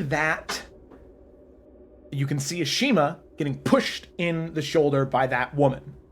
Now, Ashima, do you do anything when she pushes your shoulder, or you just stand there and take it some more? Just stoically. If it comes to combat, I'm going to use all like non-lethal actions, like dodge. I'll use like my monk abilities to like try and dodge and just kind of wear them out. Okay. Alrighty. So she pushes you, right? Not doing any damage. Now, because you are a monk, just against some, random nobody, you're able to... She doesn't really move you at all. Like, you bounce back a little bit, but you just come right back up. She says, so you don't want to move? No? Alright. All things change and are impermanent. Perhaps you will slay me, and my blood will change color. Perhaps you will change your ways, but one will occur. Change is inevitable. The fuck are you talking about? I'm tired of this. And she takes up the axe and she's gonna swing down at you. So I'm assuming you're gonna take the dodge action. Yep. Okay. Alrighty. So that is a 6 to hit. Yes. Just misses. And I'm just gonna like, if I can flavor my dodge, like just kind of like duck. Mm-hmm.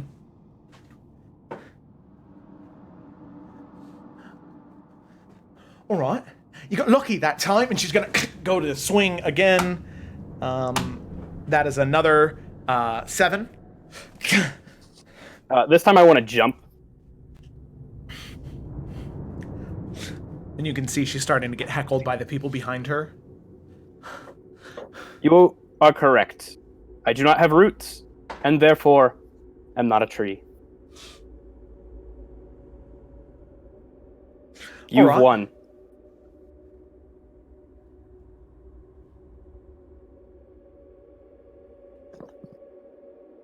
All right, so perhaps I will walk through the world now and leave you in peace. The fuck?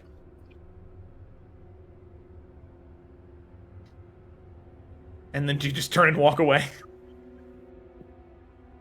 Yeah, I'll just bow. Thank you for our spar. So as you're walking away, and I want to like, high like wisdom, just like.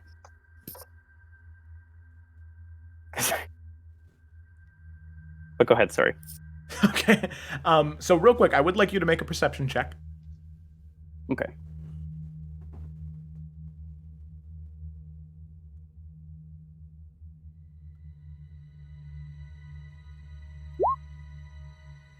Okay. Alrighty. I'm supposed to be good at these. So you don't... I've never rolled good on perception once. So you begin to walk away and you hear nothing. And then there is the sound before it's even before it's so far away that you can react. She does throw her axe at you. That's a 17 to hit. Does that hit? That is my AC. Okay, so that is a So hit. I think that's, yeah. Okay. Wow. So that's 3 points of damage. As she twirls it at you, throwing it, and ends up coming right next to your shoulder, and there's just a small slice that's made, as then it slams into the ground. She says, I see. not that hard to hit, half man. Come back again if you. Does she have another axe? No. I'm just gonna take her axe.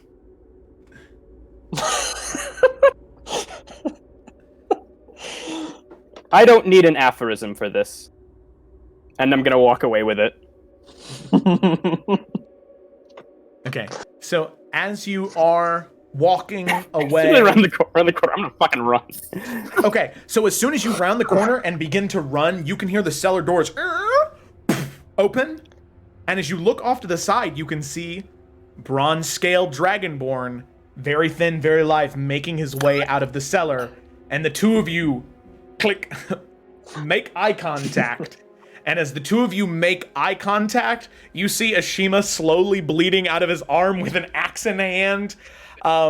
Desmond is holding a vial of something, and he has these marks on his wrist where something was holding him very tight. The two of you look at each other, make eye contact as the other two are in the tavern. That is where we're gonna go ahead and take our break. Woo! Man, this is getting weird. What a power move. Take the axe. That was good shit. There's a first the axe thing.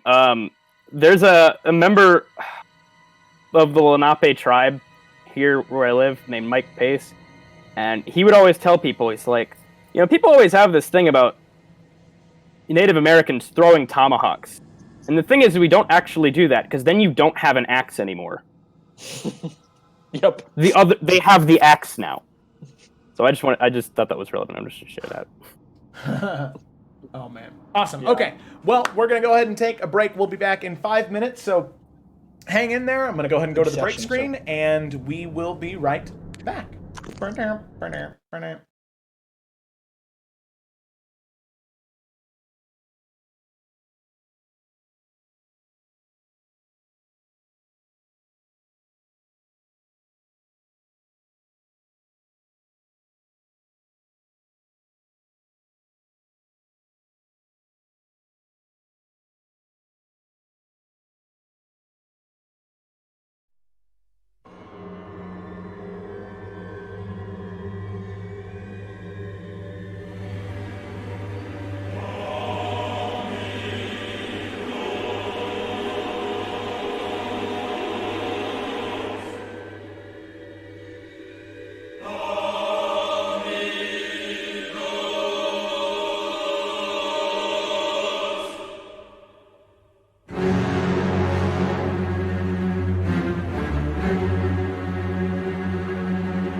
and Lots of pepperoni. Alrighty, we're in.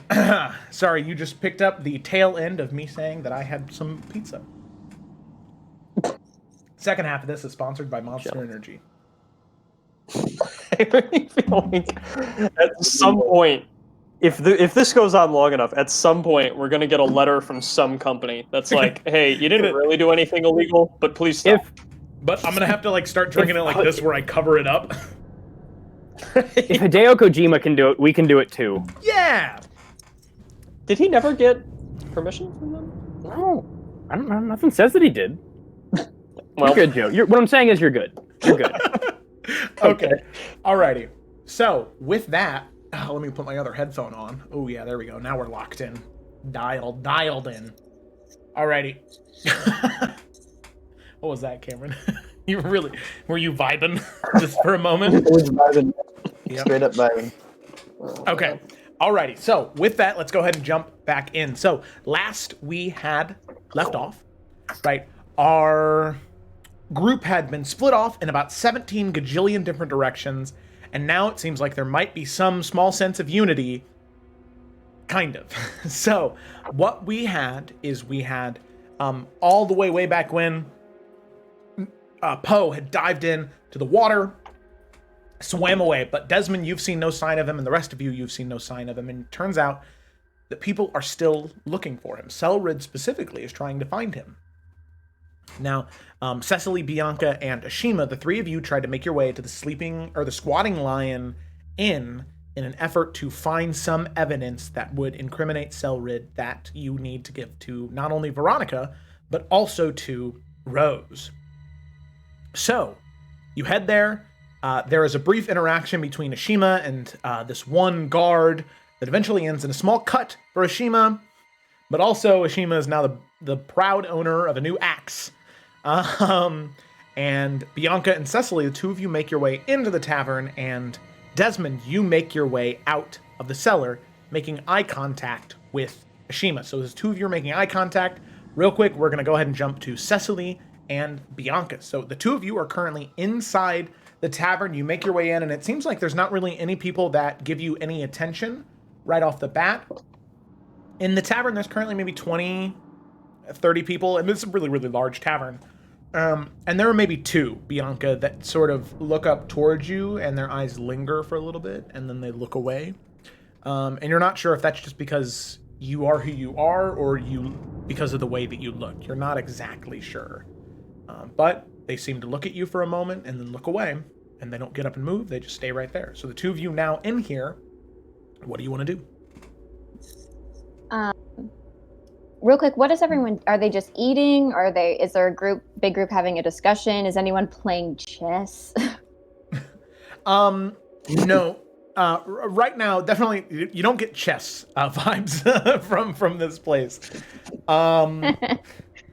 But no, it seems like most of the people are just kind of solemnly drinking at different tables, spread out, enjoying themselves in different ways. Some people are just kind of like, you see one person who just kind of, they take a drink, and they set the mug down, and they kind of stare down at the table angrily, and then they kind of go,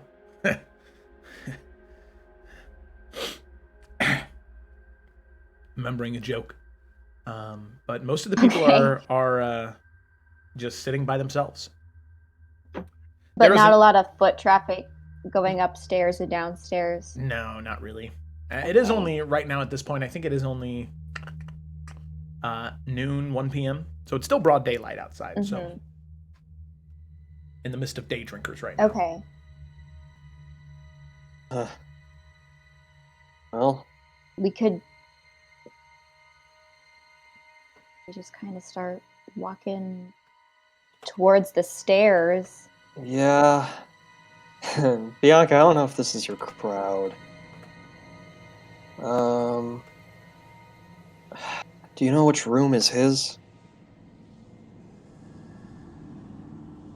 Yes, I think it'd be pretty obvious when we get up there. I mean, I've never personally been there, but from what I've heard, there's just signs. Okay. Well, still a little worried about Ashima. And Oh, and the door is probably going to be locked. yeah. And I can't pick a lock. Well, been a while since I've had to pick one, but I still know how, I think.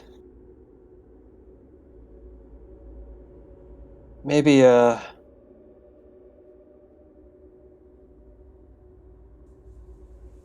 Selric's supposed to be kind of rich, right? Or at least a little bit. Yeah, it's one of the big rooms. It's ritzy. And there's not a lot here, so maybe just the wealthiest room here. Okay. Well, how about I walk around, look sad and hungry, which I actually have to act now for that. And then I will just act like I'm going to Selric's room to beg or something. That might be the only cover. Okay, I'll go get a drink and just try and fit it. Okay. Tell you what. And then here's the kicker, Joe, is All right. how big is this place? Because Dancing Lights has a range of 120 feet, and I have a plan. It is big enough for that. I'd say that the entire sort of common area right here is probably about maybe 100 to 150 feet. It's in that range. Okay. And then, because my idea is to, if I go upstairs, I still want to, if I can, stay within range of it. Like if I'm like above it or like over on the side or whatever. Yeah. Okay. No. Yeah. That would work. Okay. Because my plan here, I want to just make one. Okay. And I want to kind of just put it like under a table or in a corner or something and point at it, and just, if that light goes out, you should probably run upstairs. Okay. Thinking. And I'm going to keep an eye on it as subtly as I can and then walk up to the bar and buy myself a beer. Alrighty. Walk up. alrighty. I'm gonna look hungry and start stumbling upstairs. Okay. Stumble up the stairs. Oh, excuse me. Bianca, there's a lizard folk that's currently standing behind the bar. Definitely, it's odd. Any of the lizard folk that you've read about or seen, they tend to be fairly, not frail, but very thin or at least lean. And this is a big lizard folk. They are very large, and they even like their neck seems to be like there seems to be like a protuberance around their neck where anytime they breathe, it just kind of expands a little bit and then retracts and expands and retracts. And sit down, they say, "What can I get you?" Your best ale, please. Right away. And they turn around very slowly. Here you go. Thank you very much. You're welcome. And they slowly walk away. You swear you see the foam on the top of your beer like kind of shake with each footstep. You take a sip. She's just gonna take a sip. If this is the best ale they have, this place is dog shit. 'Cause this is not good. I'm gonna do my best to pretend like I don't want to vomit, and like also try and act tough when I'm just kind of like shivering. How tough are you? Alrighty. So you take a sip. Oh, and you set it down, and you kind of. How does Bianca choose to look tough? Wide shoulders, straight back, and kind of looking just like solemnly at the ale as best she can. But then she looks over at the light, and she's just kind of looking really awkward, is the honest truth. She's just kind of uncomfortable. Okay. Alrighty. You kind of do, you shift your arms a little bit too much, but it seems like nobody's paying attention to you. Luckily, nobody's paying attention to you, at least as far as you can tell. So, with that, Cecily, then, you see Bianca do some weird stuff, and you're like, I don't have time for this. So you head upstairs, and you begin to make your way around, and this inn has 3 stories. The first floor, it doesn't look like there's anything of, exuberance or anything especially nice. They look all standard just from the doors. You head up to the 3rd floor, and you can see that there are just two doors on this 3rd floor. One to the left, one to the right. Well, are there keyholes in them that I can do a peep through? Yes, there are. Okay. So I'll just start doing that while maintaining my sad and malnourished bit. Okay. So both of them look similar. The one to the right is definitely more messy. It looks more lived in. Clothes strewn about. There doesn't look like there's any people in here right now. But the one to the left looks pristine. Like nobody's been in there for a few days. Like it's ready for some new guests. I will say that Bianca, at about this time, as you are drinking down there, just trying to push more down, just so that way you're, I don't know, maybe you don't want to be rude to the weird lizard folk person. But there is a small bit of music. You can see that there is some type of bard or performer that gets up with this large stringed instrument, and they begin this very throaty singing as you are beginning to drink. And you can see that there are people who they kind of pick up to it, and some of them start slamming their fists on the table in this very raucous music that is currently being played. So, Cecily, you can also hear that coming from the lower levels, just barely, very faded for you as you are looking through. You see one room to the left, clean, one room to the right, looks lived in. What do you want to do? And there's a 3rd floor? This is the 3rd as floor. well? No, this is the... Yeah, the 2nd floor was the one with just kind of normal rooms. Okay. Well, I guess I will take a cursory glance for any people, and then if there is no one, I'll pick the lock for the lived-in place. Okay. Alrighty. So you hang out there for just a moment, just looking over, and you... Sorry, I just saw the Roll20 chat. Oh my gosh. Alrighty, so I'd like you to make a Thieves' Tools check for me. Yeah, I have Thieves' Tools because of my urchin background, but I imagine flavor-wise, it's just like a longer pin in the back of her head that isn't even holding any hair up. She just... I'm just gonna do a thing with. Alright. So I should be able to just click Thieves' Tools, I believe. Oh, I know this song. Real Mark knows this song. Okay, I clicked on Thieves' Tools. Does that not do it? Here, let me check your character sheet. What it might be is it might be set to query roles. I had to adjust the settings for my Thieves' Tools when I first started using them, so I don't know if you have to, it'll, ask you for something. Yeah, here. Let me change this to proficient. Let me choose dexterity, because that would be what they would be. Okay, now you should be able to click on it, and it'll just auto-roll.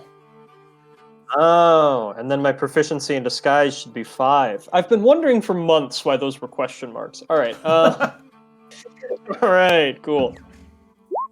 Now it should do the thing. Ooh, Fucking okay. Alrighty, and you can tell that this is a very difficult lock. And with your precision pulling the pin out, you end up having to pull another one out that was actually holding some hair to get a little bit of leverage. But eventually you do hear a click. And looking at the inside of this lock, these were recently replaced. These are new locks. They were put here recently to really try and prevent people from getting in. But you, goddamn, you showed it who's boss. With a slight leverage, and there's the creaking of metal of the pins that but then you hear the door click, clink, clink. You put the pins back in your hair, and the door slides open. All right. I'm gonna slink in, shut it behind me, lock it behind me as well, if I am able to do that.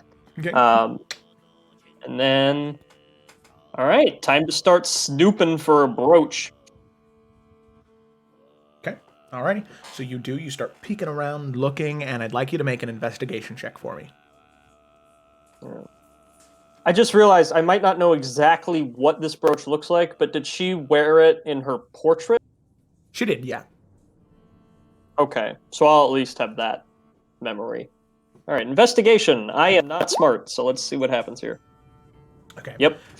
The first thing that you do is you head over towards the dresser, or not the dresser, to this desk that is in the side, and you can see a whole bunch of papers, just so many papers. Some with writing, some that don't have any writing. You pull open a few of the drawers, and there's a third drawer that you find that is on the very bottom of this desk that is locked. And the papers that you do find, they don't really say anything. They're like half-written letters to somebody named... some of them are apparently addressed to Rose. Some of them are addressed to Brennan, but they're all kind of half-written. You can see one that is addressed to... I don't know if... Well, Cecily might. That is addressed to the investor of Water's Wake. Sorry. One that is addressed to William Vall, the investor there. And the beginnings of the letter talk about how there are some falsified claims of someone pretending to be a Noah in town, and it kind of trails off, and there are other parts that are clumped together, seemingly to try and spread some type of disinformation, or even try and corrupt Poe's reputation and the Anoa name even further from just Summer's Rest, but kind of giving up halfway through. But like I said, you do find that third locked cabinet, or third locked drawer. So I'll rummage through the papers for a minute. I imagine my bad mom brought up that Waters Wake investor name a couple times, so I might know it. But Yeah. I'm gonna go ahead and try to get this next lock, I guess. Okay. Valuable things are typically locked, so my 10 intelligence tells me that. So, All right. Let's see. should I just go into another thieves' tools? Go ahead and give me another thieves' tools. Well, fuck. Pull out the pins. Ultimate dexterity. And they break. Lock's jammed. Fucking shit. Fuck. All right. And just in case, I don't know if you want to evoke the tides of chaos. I don't know if that's the vibe right now. Wait, I don't know. We might be done with that for a while. I'm gonna... Let's see here. I'm gonna just get Shocking Grasp in my hand and see if when I poke the lock, if it damages any. Okay, so just kind of slightly poking it, you can see that there is some like conductivity there as you touch it, and it kind of, and you can see it begin to singe the wood around where the lock is at. Okay. Well, I'm gonna kind of look around for a minute and be like, all right, never tried this with one finger, but here goes. I'm gonna try to put Shocking Grasp on one finger, and prequel trilogy, cut a lightsaber hole.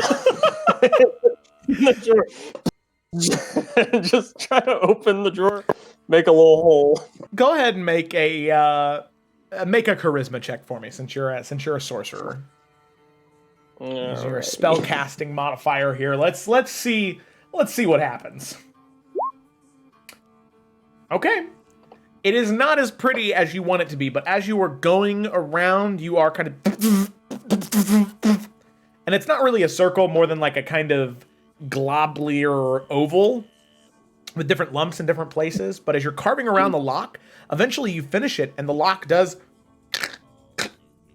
It falls out forward, and you can easily slide the counter, or the drawer open. However, there is this just burning wood smell in the room now that is just permeating everywhere, and you can see that there is a what looks to be a like wooden bound tome of some kind, and you pick it up and you flip through, and it looks to be some type of receipt book. I mean, you've seen the one that Bianca uses in her shop, but there's different names of people and gold amounts, and marked when people don't pay, and you flip through it some more, and you can see that there is circled on every month that there is Anayaya for the past maybe 4 months. There's circled 0 paid.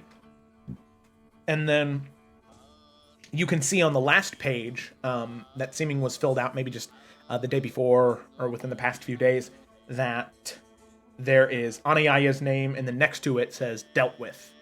And her name is crossed out. And as you are holding that, looking at that, thinking this might be something, you can hear a key enter through the door. Click open. And so, Bianca, as you were sitting down there drinking, watching the light, you did see a group of maybe 7 or 8 people, the ones who were sitting out in the patio. They began to make their way back in, and they were all just kind of sitting down in the tavern by themselves. Sitting around a table all together, and one of them goes, the woman who was assaulting Ashima goes, anybody see Frederick? Anybody see him? Is he, why wasn't he, did he do his patrols today? And a very pug-faced man, very squished together features, responds, no, remember he was taking the day off. He said he was needed to take a bath. Needed some time to clean off some of the extra muck and guck from him. A pretty boy. And Bianca, you hear that, and then jumping back up to Cecily, the door unlocks and opens, and you can see a man just in his small clothes begin to enter the room, towel just sort of over his arm as he's scrubbing his hair.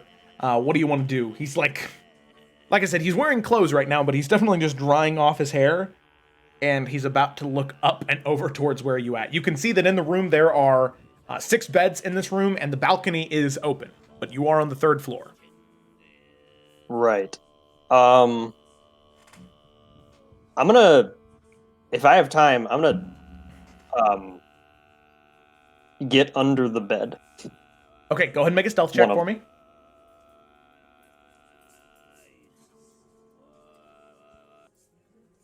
Alrighty. Well.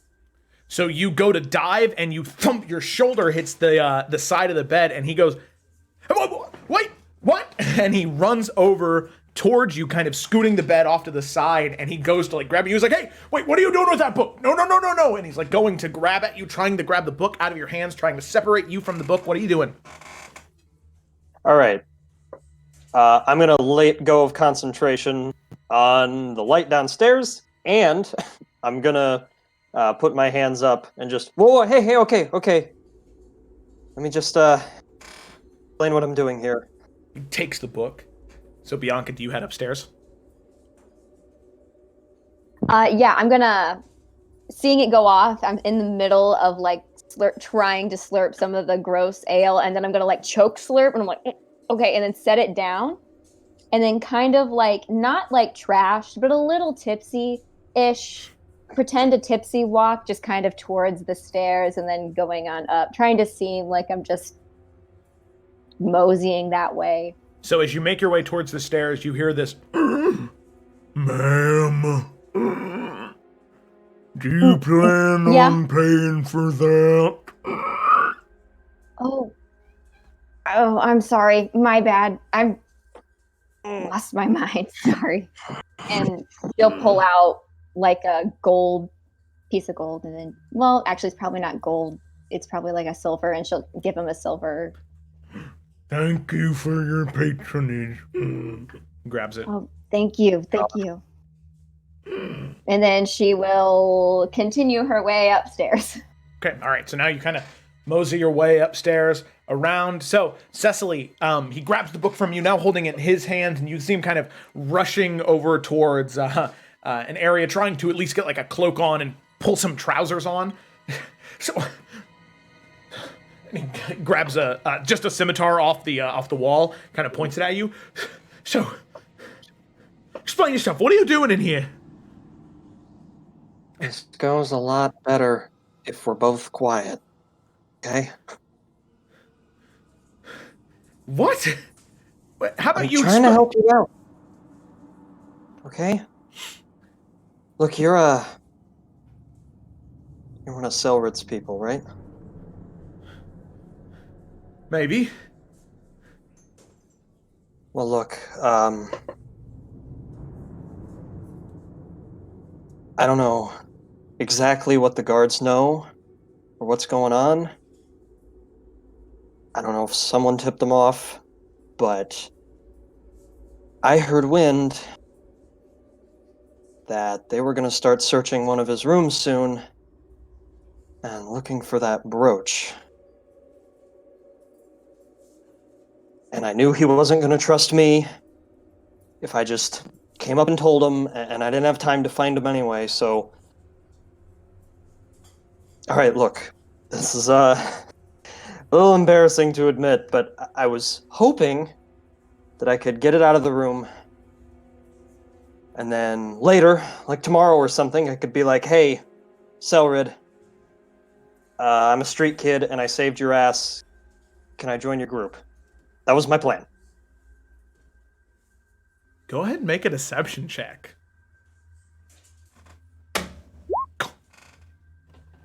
All right. I'm using a point of luck there. Okay. All right. Okay. Sure. Alrighty. So you can tell he's looking at you, and you can see this sort of this very wide forehead, very doe-eyed man. Stares at you for a moment.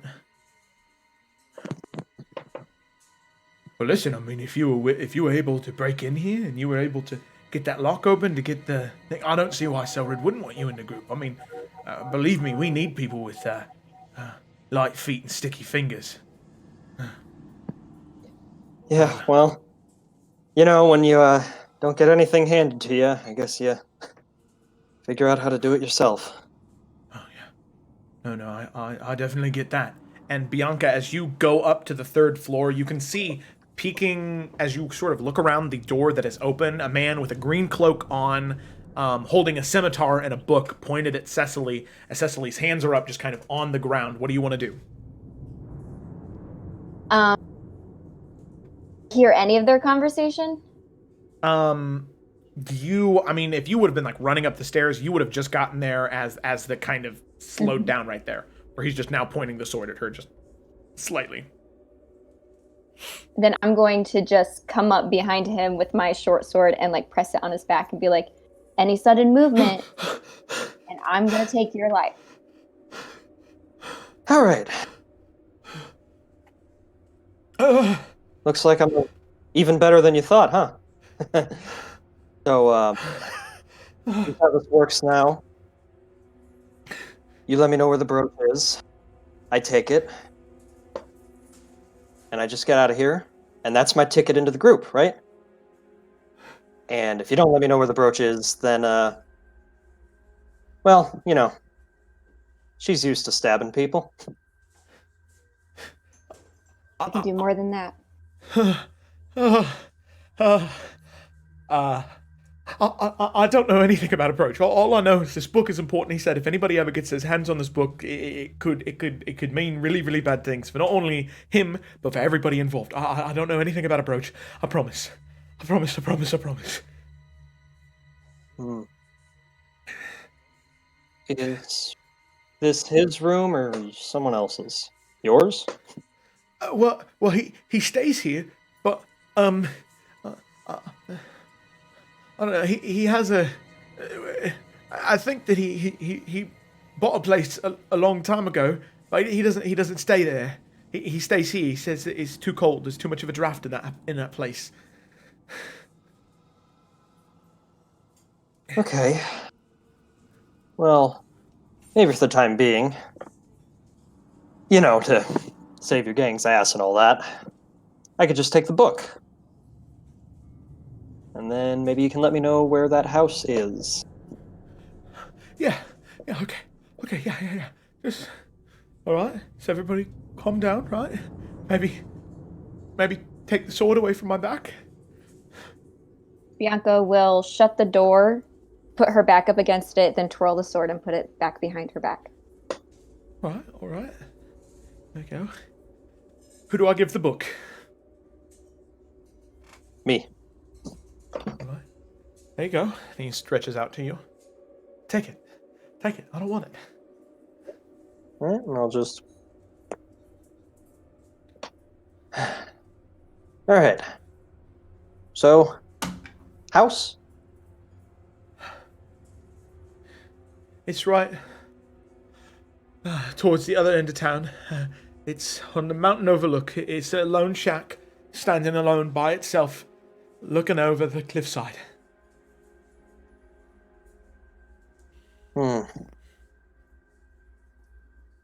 What do you think, buddy, old pal? We believe him? I don't know.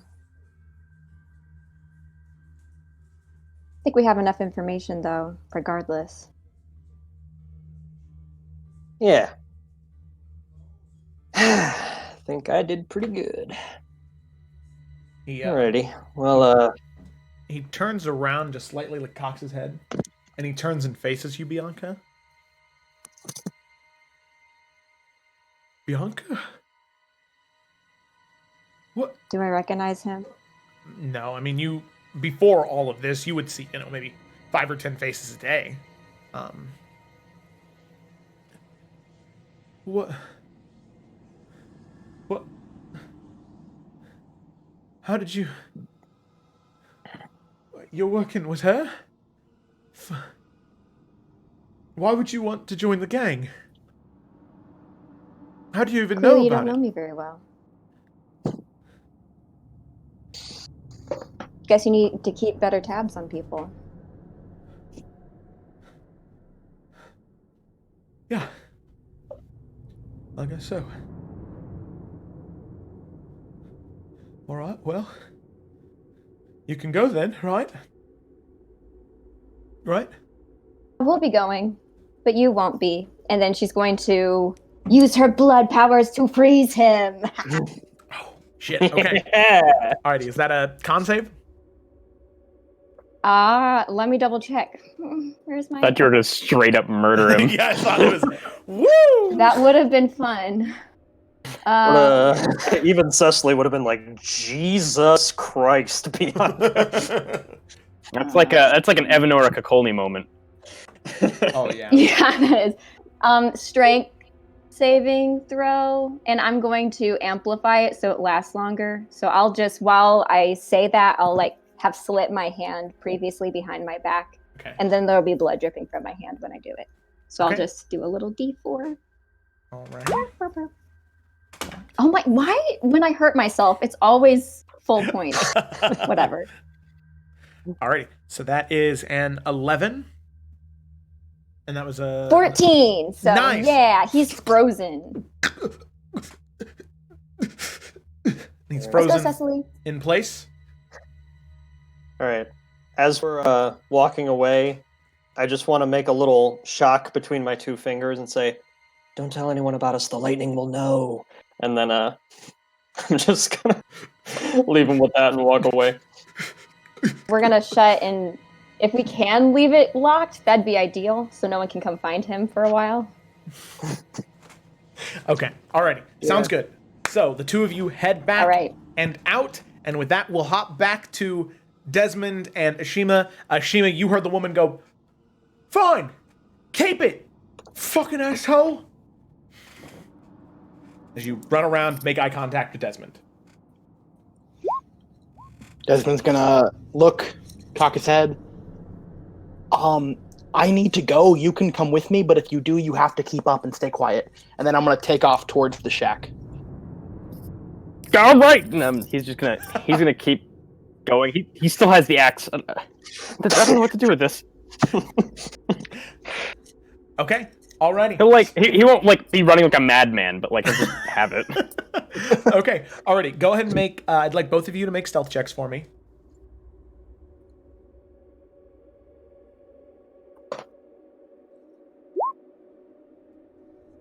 Please. Nice. Okay. Alrighty. So the two of you make stealth checks. You dodge and dive through alleyways, eventually getting to the clearing where the mountain shack is. And Ashima, as you pass through these final few buildings, you anticipate to see Master Ashima sitting on that same rock that he always was. But he's not. Wait. Oh, sorry, good. He's not there. Desmond, what are we doing here? Why aren't we at my house?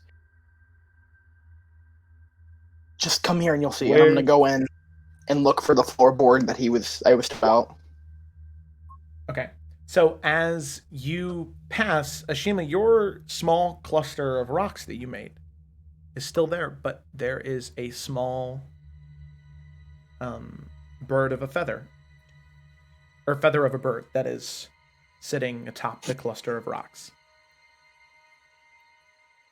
You can see it's maybe a blue jay, hummingbird. It's very thin, very light, translucent a little bit. Let's go ahead and tuck it into my robe. Okay. So, Desmond, as you make your way in, the shack is in parts dusty. You can see where the supplies of Master Ashima and the Ashima that you know where their supplies were. They leave very visible dust prints, and there's one half of the house that the two just never went into. You end up going around, just kind of stomping on the ground. You know that there's a loose floorboard underneath piles of hay. Or underneath that floorboard. So you start stomping around until you feel something hollow, until eventually you get to a thunk, thunk, thunk echoes. You take out a dagger, you jam it into the wood, and you pop it out. And you can see hay. And you reach your hand down for a moment, feeling around. And you don't feel anything. You look up at Ashima, confused. Then you hear a small knock at the door.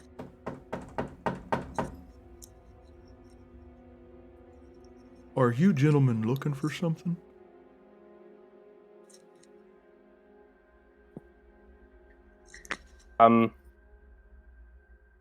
Who might that be? You know damn well who it is. And slams his shoulder into the door. The door flies off of the hinges, almost bringing down the entire shack.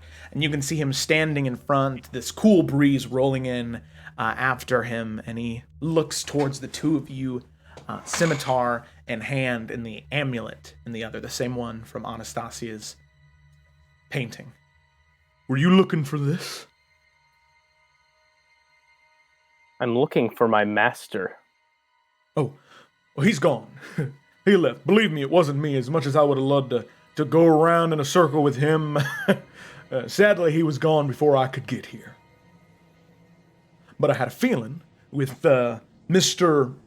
Anoa being free, that he would have came here and tried to snoop around where he shouldn't be. There was no Poe here, no nothing, so I decided to keep it for safe keeping. And lo and behold, what do I see? A half man and a scaleback in my house. Poking around their noses where they shouldn't be, and this particular dragonborn, well, makes me quite angry. Because as I recall, I heard you screaming at the top of your lungs in a cellar. I'm gonna pull out the vial that I got from Belvedere and lock it into my slingshot and just point it at him. I'm going to say, put it on the ground and walk away. Gentlemen, please. I am sure we don't want to die in Inferno. I've lived in this structure for long enough to know that if that is any bit flammable, we will all die very painfully. Now, I do not believe in the fires of 7 hells, but they will all be here in a moment. So let us, for once, take my teachings and be reasonable. Ashima, I'd like you to make a wisdom check, but with advantage.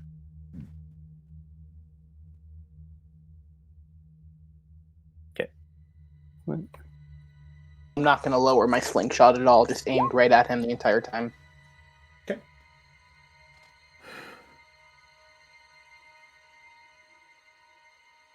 I'll listen to what you have to say, but I'm not putting my blade down until he drops that alchemist fire. Then we will both lower them at my count. Agreed? Or, better yet, you may keep your weapons. But let us simply discuss this. Selrich, what would you like to happen today? It's real simple. Real simple. I want Poe take blame for the burning of Anastasia's building. Or of Anayaya's building. It's the first thing I want. And then I want the rest of you to leave Summer's Rest. You've caused me more pain and loss of money in the past 2 days than in the entirety of my 14 years here.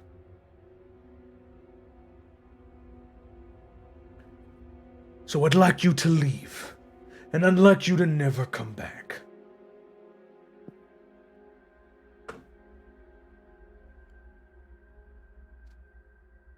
I will act as a mediator only for this, not take sides. Desmond, would you agree to any of those terms? Absolutely not. Desmond, what would you like to happen today? I mean, I wouldn't particularly mind to see this fucker burn in hell, but Sure there, half pint. Sure. Gentlemen, be cordial. We are negotiating. Leave the name calling for afterwards and the insults for later. Desmond, that means you too.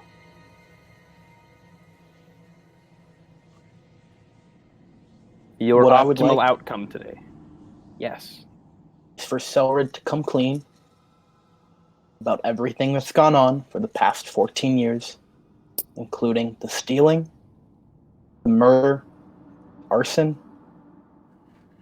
and I want Belvedere to be able to walk free from all of it because you've caused that poor creature so much harm and guilt. What do you mean, poor creature? He's not nothing more than a monster. I picked him off the streets, and I taught him how to make that shit. And now, well, he's always been a monster, hunched back and deformed. What do you mean, set You don't him know him free? at all. I know him well enough. Apparently not. Known him for about 10 minutes, and I seem to know him better than you do. I think you're not as intelligent as you think you are, Selrich. This is not the topic at hand. Selrich, I don't believe I need to ask. But would you agree to any of these terms? No. It would appear we are at an impasse. If this is going to come to conflict, should suggest we take it outside. Fairly.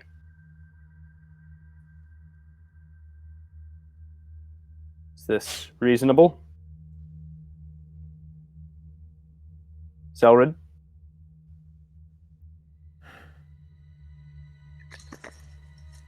See him just staring down Desmond.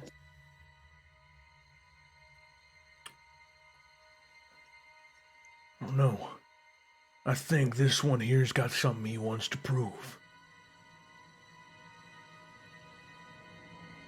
Desmond?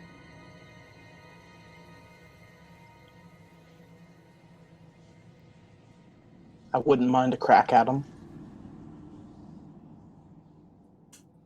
What will be the holds placed? Any holds barred? Or none?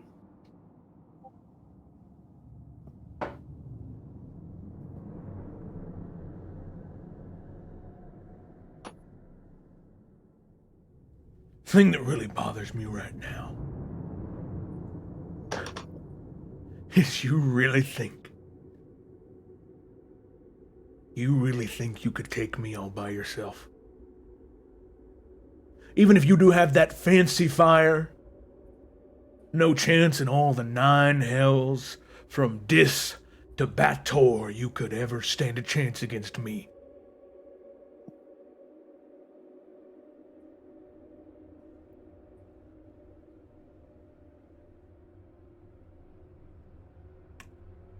How about this? I mean, you were pretty confident that this stuff could kill me.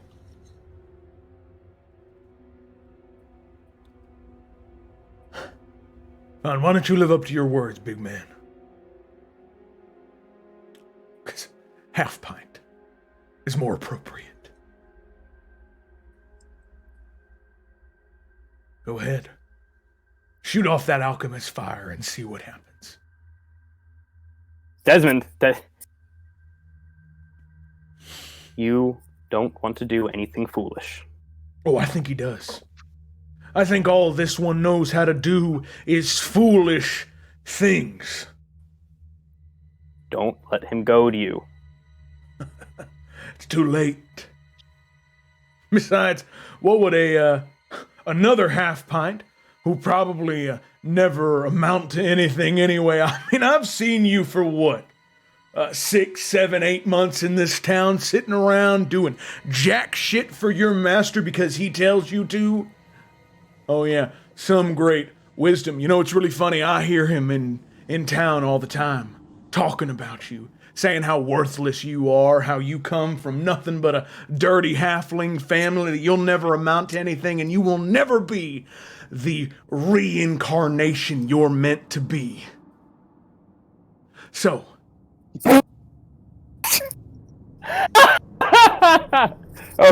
I shouldn't have laughed. I'm very sorry.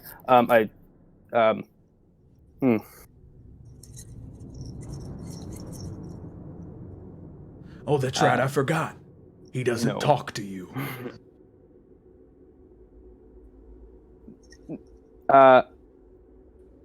No.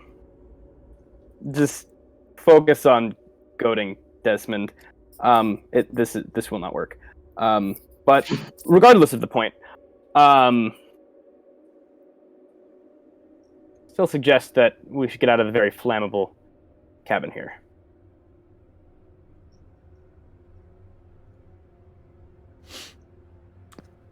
I disagree. Desmond, after all, you are so small. You should have no problem diving around burnt beams and the such.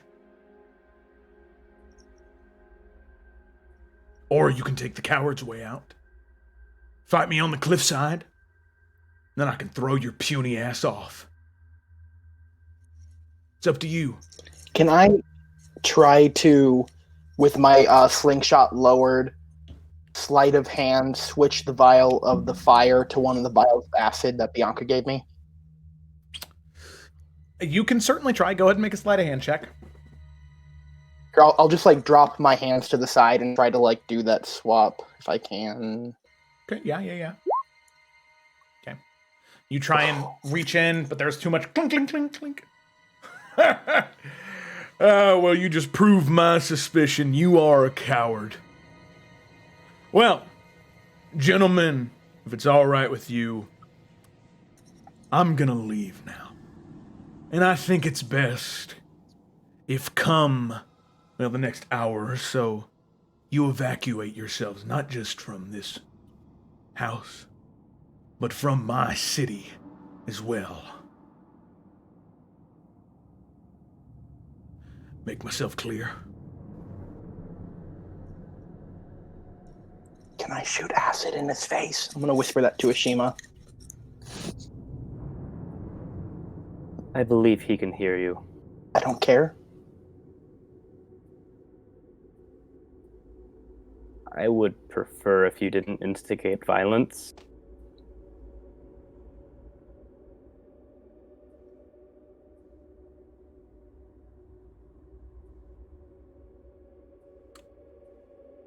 Well, all right then.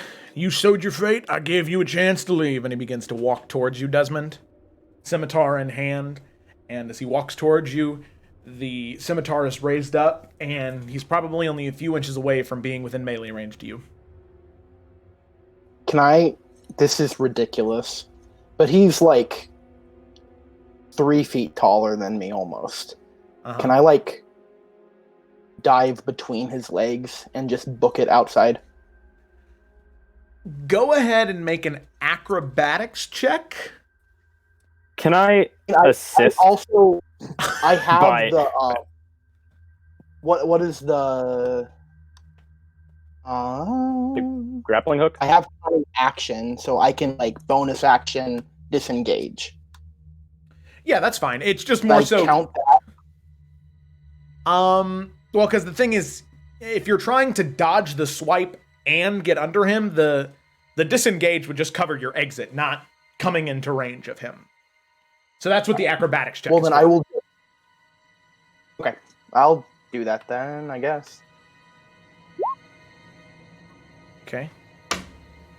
Alrighty. So as you go to dive, you do end up sliding under him, but he is able to get one slash off at you.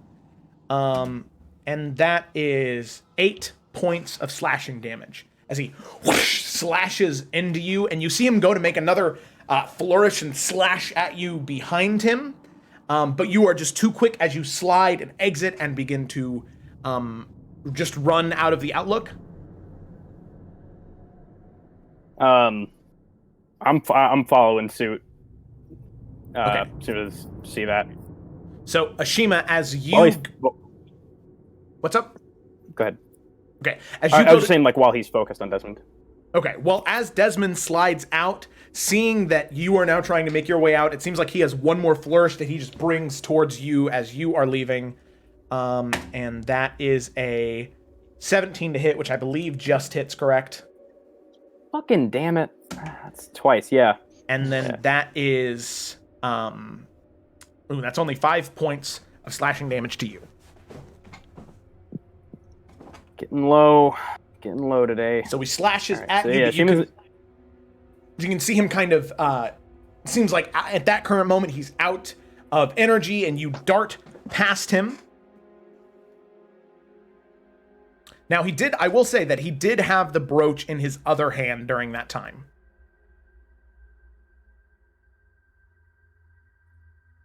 God, it's too late. Never mind. Okay. I know part of me wanted to say that after I did that, I would try to grab it, but that's just too many things to try to do. So Yeah. Okay. Alrighty. So But yes, if we can get him into a chase. I I was just saying, if we can get him into a chase, we can only, split him up. Split his attention. Okay, so as the two of you make your way out and you begin to run, what are you doing? Are you trying to split off to trying to get him to come after you? I mean, looking behind you, he's not running.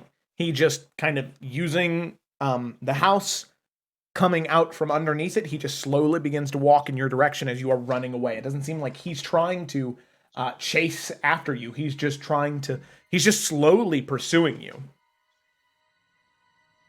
Well, I'm gonna take a slingshot shot at him just because I'm pissed off now. Okay, go ahead and roll for an attack.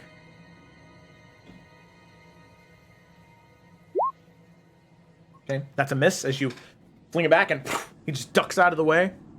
You're gonna have to try a little harder than that there, Master Dragonborn, or you can continue to run.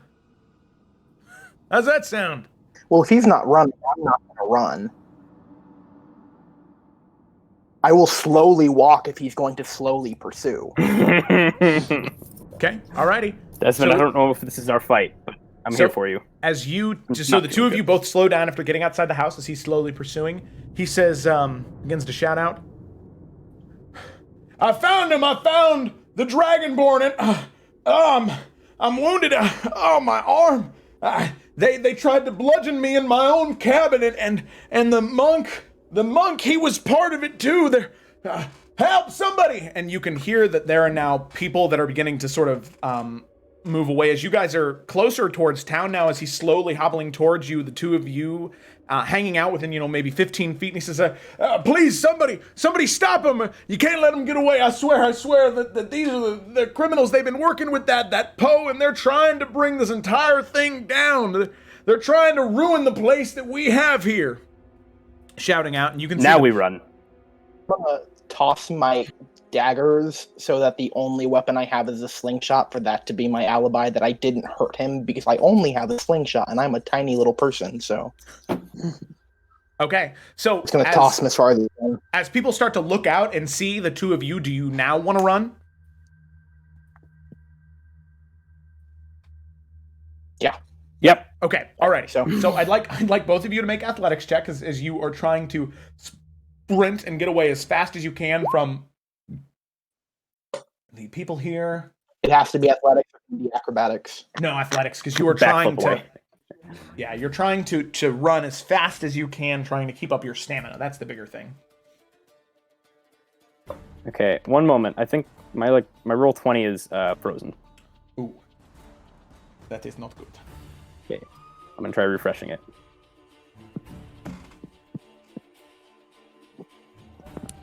Okay, so Desmond, you begin to take off, and you, having been slashed, that's kind of sapped most of your stamina as you try to pick up running, but you're not able to really kick it into gear. You are just kind of stuck at a light jog for the moment, not really able to have that adrenaline kick in at all. So that's that one. Then it'll just depend what Ashima rolls. There we go. It's back. Okay, the two of you, after having been slashed and dodged out, and you had a moment to catch your breath, but now trying to pick up your pace and run away, the people as you are getting closer into town, some of them try to reach out and grab you and stop you, and each one of you, you do feel some arms grab onto you and say, hey, wait a minute, where are you going? Why are you trying to run? What are you doing? So as there are people who are trying to get in your way to stop you, what do you want to do? Dang. I do not want to be grabbed onto because I know I have much less credibility than Selrich does. So I guess I will be trying to duck and dodge and move. Oh, fuck, I don't even know where to go. I into some alley to hide, I guess, is the only thing I can do. To be a scared little rogue and hide, but... Okay, Ashima, what about you? Has Selrich kind of left our sight at all? No, he's still shouting at people, saying how that there were these two people, a halfling and a dragonborn, assaulted him inside his shack. I'm gonna stop. Okay. And this is dumb, but it'll at least buy Desmond some time. And I'll just Yeah. I'll just start making a rant about the brooch. Like, I probably no one can hear me over the shouting, but I want to like try telling my side of the story. It's like, well, maybe just trying to calm everyone down. Okay, Desmond, are you still running off? I want to try to find Veronica if I can. Okay. So go ahead and make an acrobatics check to try and break free from the people that are grabbing you. Okay. All right, so easy enough. They're not really trying to hold on to you, not getting you in a chokehold or anything like that. So you can easily duck and dive out of the way and begin to sprint off. Go ahead and make an investigation check at this moment. Okay. So as you're beginning to run through town, beginning to run towards accounts pending, just trying to get as far away from this as you can, you don't see Veronica anywhere, but you do see Cecily and Bianca. You do see the two of them beginning to walk out of the tavern and then walk away. So you see the two of them, and the two of you, as you exit, you can hear that there are people shouting off in the distance where Desmond is running from. So you see him, and then we'll come back to you in just a second. So Ashima, as you are just kind of trying to talk, trying to calm people down, go ahead and make a wisdom check with disadvantage, because right now the odds are kind of against you. Yeah. Not even gonna say I'm supposed to be good at these, because that never works. Okay. Dang. That would have been a good one. Okay. So as you're just trying to Crying! you're trying to go through just anything you can to try and get these people to calm down, but it seems like now that they've got you, they're not like hog tying you or trying to restrain you super hard, but they are holding on to you, trying to hear what Selrid's saying, and Selrid's voice is just kind of booming over your own, and he says, "Now this halfling man here, him and that dragonborn, the same dragonborn that all of you had warned me about from the market, well, they had come into my shack and they were trying, well, everything they could to rob me of my valuables, kept going on about how this piece of jewelry I have is apparently so valuable, and well, I don't understand anything, because I don't own any jewelry. You all know me. I don't care about that type of thing. So Suffer not the twisted words of the liar. He hides it in the shack. You all know me. You all know my master. We've been here amongst you. You've offered this as a home to us, given us more than we ever deserved. You see, and it's so sad because travelers from our own land. He's so deranged. He keeps going on and on about these things, and I heard from Master Ashima himself, and I know he didn't talk to very many people, but he talked to me. He's a good man, and he told me that this young halfling man is so confused about his place in the world, and he felt bad for him. He pitied him, so he let him Then come you might on. bring him here. And you can see the crowd is definitely confused, but they're siding more so with Selrich holding on to you, and he says, come on, let's take him to accounts pending, and hopefully we can get this all straightened out. I'm sure the city guard and Rose will be able to fix all this for us. I'm so sorry for the disturbances today, folks. I promise with time... No, bring my master here, so he might tell you how deranged I am. It'll get He better. would be the one to prove it, wouldn't he? He's the one who's lived with me. Don't listen. Wouldn't he? Everyone? Couldn't he? As I said, he is... If you are really wishing to he's off his rocker, string me for up, sure. at least find the man who can confirm it. Wouldn't you agree, Selrid? You said he's a very kind man. Do you not want a kind man here? Well, of course I do, Are but you sadly he by your left... anger? Sadly, he left earlier this morning. Oh. Why, that's convenient, isn't it?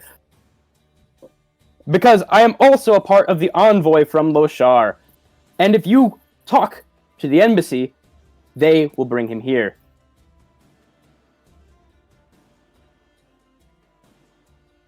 You know what? That sounds like a great problem. After all, I'm only a watcher of the city. I don't do much what was that word you used? Emissary?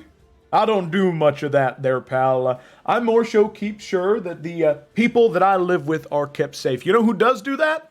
Rose does that. Let's go ahead and take you to her, and we'll figure out something then. All right? Okay, all right. Now, come on, let's take him, please. As many of you stay around as you want. He tends to get a little rowdy. If you see that Dragonborn, make sure you let me know, all right? Begins to move, and the crowd moving along with you. So all of you can see as Desmond, as you meet up with Bianca and Cecily, you can hear shouting behind him. What are the three of you doing? Fuck, Desmond again? And you're muted. Desmond, you're muted! Desmond runs up, very out of breath. Selrich and Ashima and the brooch and we get Veronica and or Rose or someone. We just get the, Okay, please. where do we go? Veronica? Wait. Okay, she's with Rose then, so let's just head towards Rose. They have Okay. Ashima. Don't know if he's safe.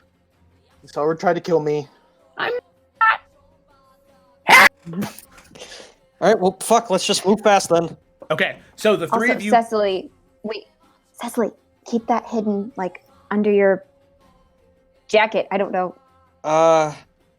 It's kind of a big, okay, Oh, is it big? I mean, I'll hide it, but basically, we just shouldn't be walking around with it paraded through the town. Probably not. But yeah, Bianca can tuck it away better, probably. Okay. Tucking, hiding, tucking. Alrighty, sounds good. So I'd like you to make a perception check for me, real quick, as you are every once in a while checking, just trying to make sure that nobody is following too intently on you three specifically. Who's making the perception check? I think it was Bianca, right? Sure. Unless I misheard. I didn't know it. I didn't. Oh, because I thought you say like. I just said I was hiding the book. Oh, I thought you said hiding, looking, hiding, looking. Oh, I said tucking. Oh. Nah, it's not good. Well, though. Yeah, I mean, it doesn't hurt. We should. I don't have great perception, but I'll look around. You probably Negative have one. best. Okay, I guess I'll be looking around. You're not with the wise bunch. So you look around, just trying to find something. You don't see anybody seemingly trying to stop you to get in your way at all. So you do make your way through town, and you can tell that most of the people seem to be centered near the market area as you make your way through town, across the bridge. You make your way past the blacksmith again, and you can see that Derek, who is currently at his forge right now, he sees the three of you move by very fast. He says, is that... Never mind. And he sees that you guys are in a rush, and you guys just blow past him. Make your way across the bridge and down south towards the mayor's estate, right where you knew Veronica was heading to go get Rose. And as you make your way to Bianca's shop, Bianca, as you open your door, you can see Veronica there, and you can see Rose, who is currently sitting on a chair, very proper, very good posture, and you can see that her hood is up, covering one half of her face, almost completely in shadow. And as you enter, you can see Veronica very, like, abruptly, almost like draws her sword halfway, then sees who it is, and then resheathes it. And Rose, she says, I'm assuming there must be a reason for such speed and anxiety. Veronica was not very specific about what purpose I was serving here. It was that my attention was needed immediately, sake of life or death, and frankly, it's been fairly worrying how everyone has been reacting. So if I could have someone please elaborate for me what exactly is going on, I would greatly appreciate that. It's going to be a long, hard conversation, but basically, and then Bianca's going to, again, not like how Ashima did it, but just kind of start to say everything and like pull out the book and start to show the receipts about this drama and like just try and put all the puzzle pieces together, mentioning the brooch that is out there, but we just don't have it, but we do have this. And I will explain that I saw Selrich with the brooch, and when I got taken down and almost killed, and present them with the little alchemical bottle.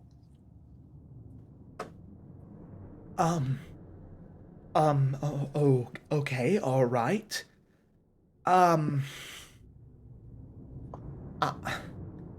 I just, and she's flipping through the book, and you can see this just mix of, on the half of her face that you can see, just twinging from anger to confusion to sadness, and she pulls back her hood, and Bianca, you now can see the handiwork that was caused accidentally. The entire left side of her face just completely singed. Part of her eye is almost like permanently closed as the skin kind of melded together. And for the most part, it's healed.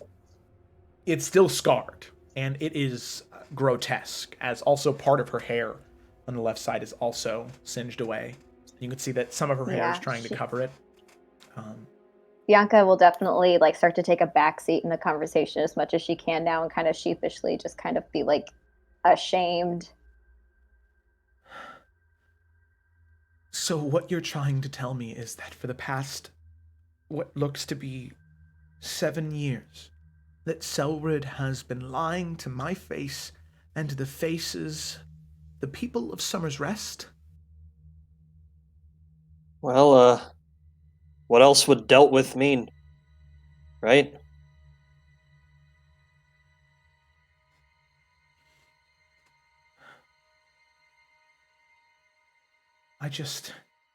It's so hard to believe. And as the door is open, Desmond, you can hear groups, a larger group of people making their way very, very loud down the street. And as you peek out, you can see leading that crowd is Selrich, and being held by currently 2 larger people is Ashima in between them. And you hear somebody shout out. Most people are larger than me. And you can hear somebody shout out, "There's the Dragonborn! I see him. He's in Bianca's shop." And Desmond, you can see this smile curl across Selrich's face. All right, ladies and gentlemen, I'll take it from here. Why don't you give me the halfling? Ashima, you promise me you won't be running off now, right?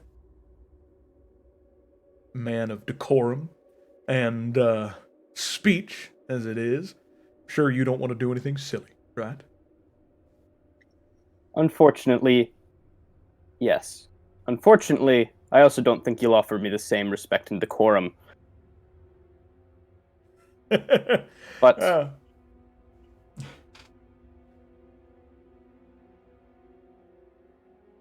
Is that a yes? you're a pugnacious sort, but yes. Little man's got a funny way with words, don't he? And you have a funny way with morals. Let us go.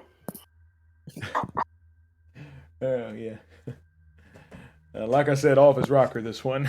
And he grabs your shoulder and just squeezes very, very, very tightly for 1 point of bludgeoning damage, as he's just like, almost, you can feel your bone kind of begin to bend a little bit in your shoulder. Right. You pull any shit like that again, and I swear to God, I will break you over my knee. Do I make myself clear? I am not afraid of death, Oh, you should be. for I will return. Stupid fucking shit. Ugh. And he goes and he pushes you into the room and he says, "All right, now listen up here, you." And sees Veronica and Rose in the room. Well, color me surprised. I found this one moseying around city, and well, some people might mistake him for a child, so I thought I would return him to his rightful owners, right? I've seen you around this one, Mr. Song, correct? You can see the entire energy of the room is all just death glares at Selrich. Ashima's not an actor, and he's not one to mistreat the truth, but he's definitely going to show how bloodied he is. I mean, he's taken an axe wound, a couple of a scimitar slash, and then probably a fractured shoulder. He's just going to collapse.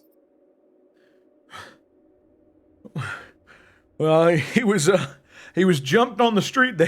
They found him, and well, they thought that maybe he was carrying around some Loshari artifacts, and well, luckily I was able to get him away doing the neighborhood watch's job. And you can see him look at Rose. Selrich still have his scimitar with him? He does, yeah.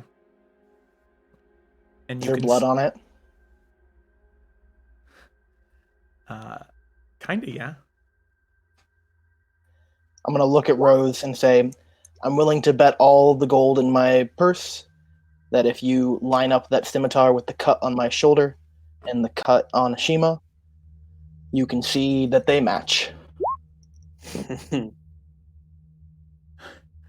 Well, we all know slashes can come from a lot of different things. And he looks to Rose, and he looks down at the book she holds in her hands open. Well, Rose, you know that we collect money from those to help try and pay the way for the neighborhood watch. It's not cheap keeping all these people employed. So, did you do this, or did the neighborhood watch do this? To him. Well, as I said, The tree produces the seed.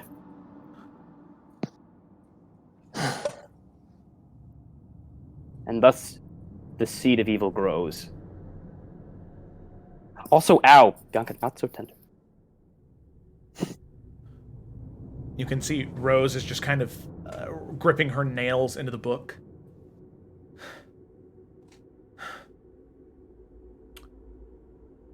Veronica, it would very much please me for you to arrest Selrich Bowman on many, many different charges, but a few of those being arson, murder, attempted murder, embezzlement, laundering funds, oh, what else? Lying to officials.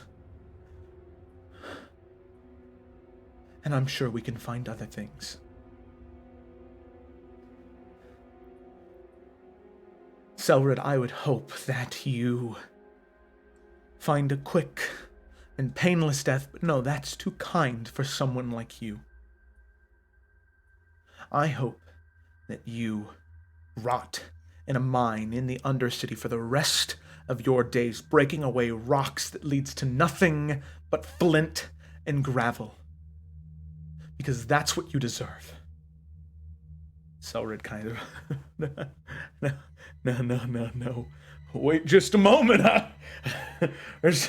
Can't we hear my side of the story, right? Isn't there due process? Isn't that something that you're all about? Fairness? She read your side of the story. You stay out of this, you devil bitch. All right, I have my side of the story. I have something I need to say because these people here, you see, they and you can see Veronica draws her sword and begins to move towards Selrich as he kind of draws his scimitar, and there's a moment between the two of them where the two blades touch, and he says, No, I've been through too much. You want to take me? Gonna have to catch me first. And he's gonna, go to twist and just run out of the building. Is anybody doing anything? Am I next to him? I will stab him in the side. Is he in melee? This isn't a big room, so... No, yeah, he definitely would be if you want to take a slash at him. Yeah, especially something at his calf or something, so maybe, get his Achilles heel or whatever, Achilles tendon, so he falls. Okay, go ahead and Aiming for that. go ahead and just make a dexterity check for me real quick. As opposed to an attack, if you're Okay. aiming for something specifically. And Okay. after that, I have a useful Well, thing to. Okay, so you go to make a slash, but his legs are just, they move way too much faster than you were expecting for such a large form. Cecily, what were you going to do? Since we're all here, I'm just gonna cast color spray on him. And then if it works, he'll be blind for 6 seconds. And then that Yeah. should make him easier to apprehend. How many hit points is that? So, Oh, you roll for it. 6d10. Yeah. Alrighty. So I know he probably a beefy boy, but Yeah, hopefully You- that wasn't too good. Spray out the colors, and he just, what the fuck? And he just begins to dart out of the building, unless anybody's trying to do anything else. I try to jump onto his shoulders. I know he's just going to carry me, but if I can just try to... Okay, make an acrobatics check. We doing all we can. Okay, you jump and leap, and you actually do wrap around his throat, almost like getting him into a chokehold, grabbing onto him, wrapping your legs around his stomach, and you are on there tight. As he tries to grab at you as he's running, definitely slowing him down. Veronica, she runs out and she says, Guards, apprehend him! This man is a criminal! And just shouting out, and you can see that there are different guards on patrol, and they sort of look at her and then look at, Desmond and then Selrich, and she says, yes, Selrich, we want Selrich! Selrich is the criminal! And the guards sort of, okay, and they dart after, Veronica chasing after as well, and she's shouting all around guards until eventually there are about 3 that run in front of him. Desmond with you on him, thankfully that you grabbed onto him to slow him down as he's trying to throw you off. There are 2 guards that run and cackle into him, knocking him down onto the ground and knocking you off, skittering you off to the side. And you can see that there's now a large crowd that's beginning to form that's looking down on Selrich and the guards who are currently chaining him up with these large chains and hoisting him up, and he shouting out to the people, please, the Rose is corrupt, and so is Veronica. They're all corrupt. They know that I'm trying to help you, and all they want to do is they want to bleed your pockets dry. They want to take your money, and I want to help you. I can help you. I am here for you, people of Summer's Rest. Isabella, your dog and your farm, I care about it. Rose doesn't know anything about that, and you can all see them just kind of staring and kind of moving out of the way. And he says, no. I am your savior. I'm the person who wants to protect you from these monsters. Don't you see that? Don't you see that? And you can see the guards are just hoisting him up. And it takes about 4 to really get him to move as he constantly just keeps shouting out time and time and time again about how he is the one who's supposed to protect these people. He's the one who's supposed to be the person that will save them, till eventually the shouts and screams are no more, and you hear nothing, and all you are currently with is standing out on the road, groups of people currently whispering and talking to themselves, standing near Rose.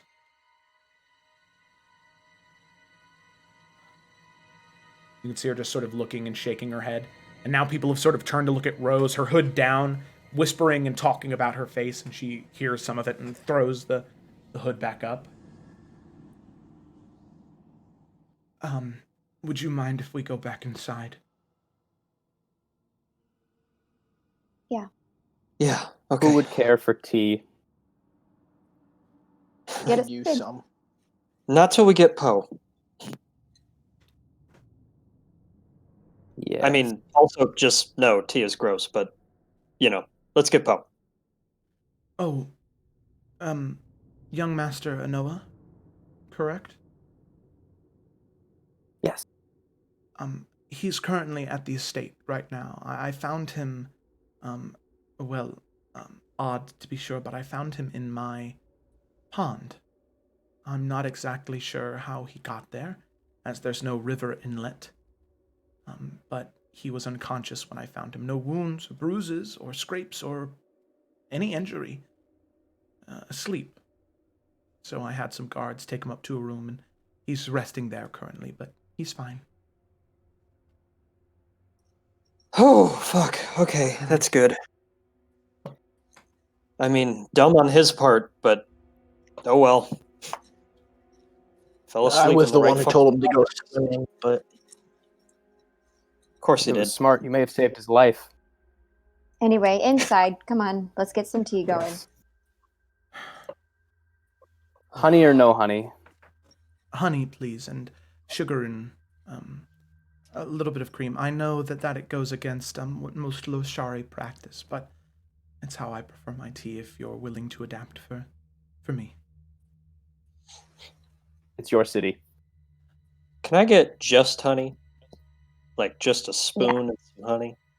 No. Yeah, Yes. she can do what she wants. She can do what she wants. A little bit of honey as a treat.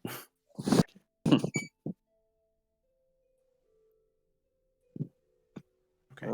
So as all of you sit down, begin to enjoy some tea, once you make roses, she begins to sip on it and set it down. She looks to all of you and kind of like a half smile creeps across her face. You can definitely tell that there's some pain and twitching there. I can't believe I was so stupid. I've been investor of this town for 10 years now, ever since my father died. And he's been there the whole time. Disease is a funny thing. It is inside of us. And we never realize it. Sometimes until it's too late. There's no shame in a sickness being present.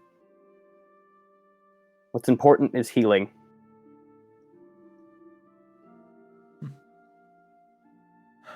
Suppose you're right. How will these people ever grow to trust me again if I was so inept that a disease was growing in my own city that I didn't notice it for 10 years? We all fell for it. We all caught the disease. I did. And it might not be a quick turnaround where everyone just is like, oh, yay, we're good now. But I think we all understand what it's like to be under his charm, I guess. all the history books will say is that you got rid of him anyway, so. I suppose you're right, Master Desmond. Master Desmond. Ugh, Master Desmond. You know what's very strange to me?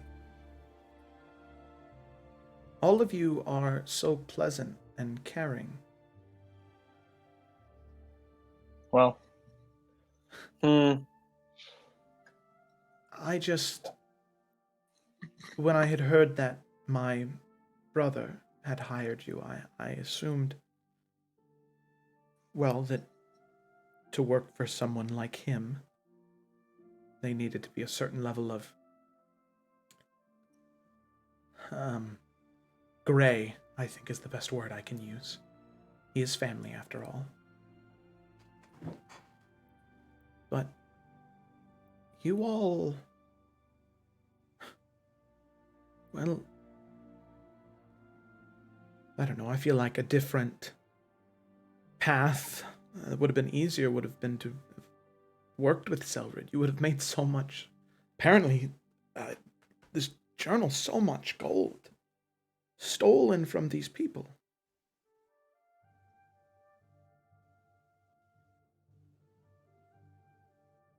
But instead you chose to do the right thing? Why?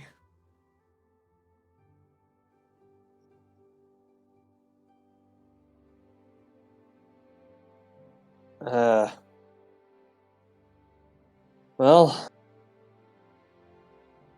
guess I'm just trying not to fuck up any more than I already have.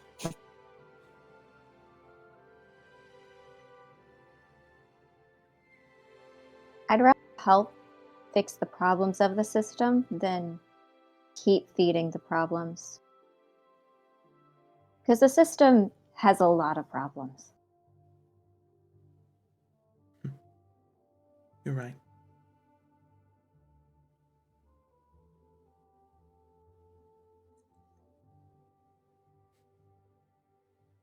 Well, I'll tell you what. What the four of you, and Poe as well, what the five of you have done for Summer's Rest, you are in my gratitude. Who knows how long it would have been until the entire city was burned down. So I suppose then everyone involved in the neighborhood watch should be tried, prosecuted for their crimes.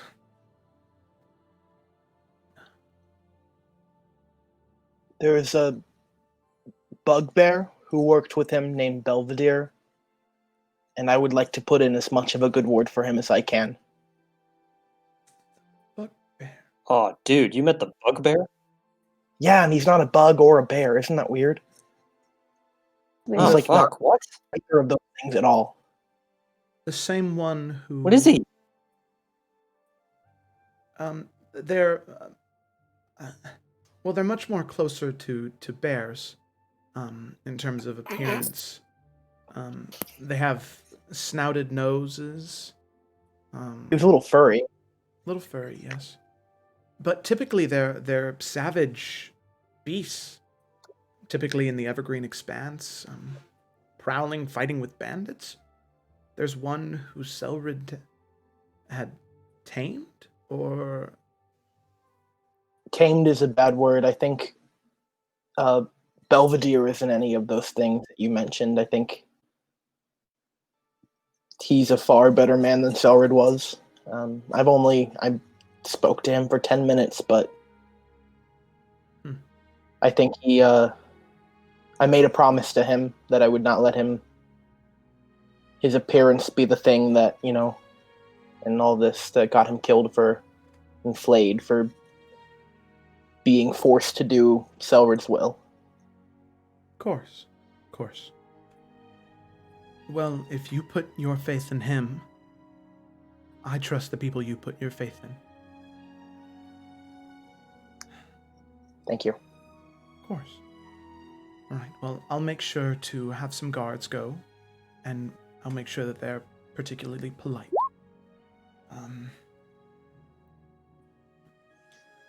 Well, I'm not sure if we'll find anything, but if there is any wealth that we discover that Selrich had been storing away, just know that you'll be justly rewarded for the services you've done.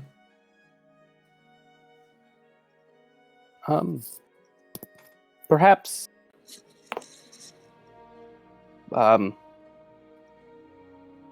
I certainly don't know about that. I would say more than anything, we are in your debt. And it's not a terrible price to ask. Perhaps I speak for the rest of the group. We do have a contract with your brother, but perhaps we could repay our debt to you by working for you. Huh.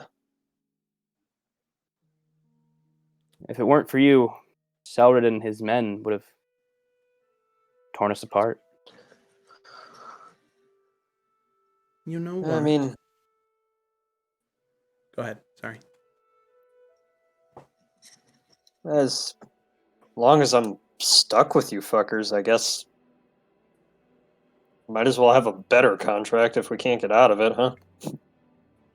I mean, could we get out of it? Or something Well- like this? Rose? You know what? There might be a way.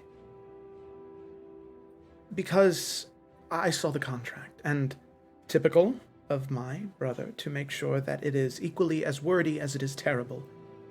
The profits that you all would make were a fraction of what they would be, and the amount of good you could do was tied to what he would want you to do. And frankly, the issue is if I were to change ownership from him to me, it would still be under the Fisher estate, which he would still have some sway over your actions, but I think there's a way out. In maybe, I believe it's 3.5, maybe 4 weeks, as the Harvest End Festival, celebrating the last reap of crops from the lowlands. And celebration is had, and in the fairgrounds there's a tourney. And that tourney, whoever the victor is, they get to request one thing from the investors of Summer's Rest. So maybe you win that tourney, you request your contract be terminated, and that all of you be instated as freelance mercenaries. You could do so much good on your own. If you're tied to the Fisher name, Brennan could still ask you to do things that, well, suit his personal gains.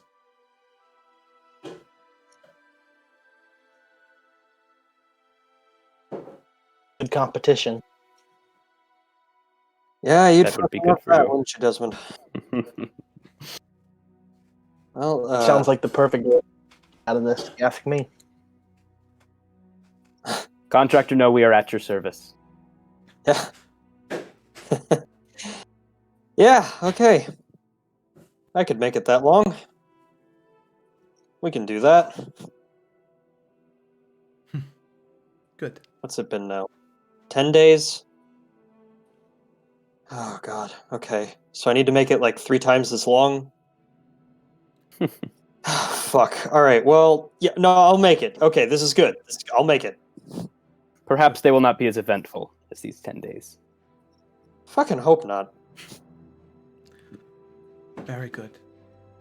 Once again, I stress that I am ever thankful for what the group of you have done.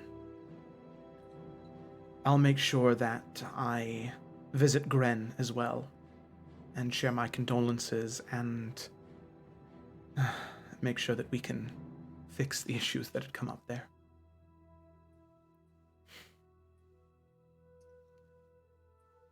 Well, I think I'll head there now, then. Thank you. Once more. And suppose that I'll see you again, the Harvest End Festival.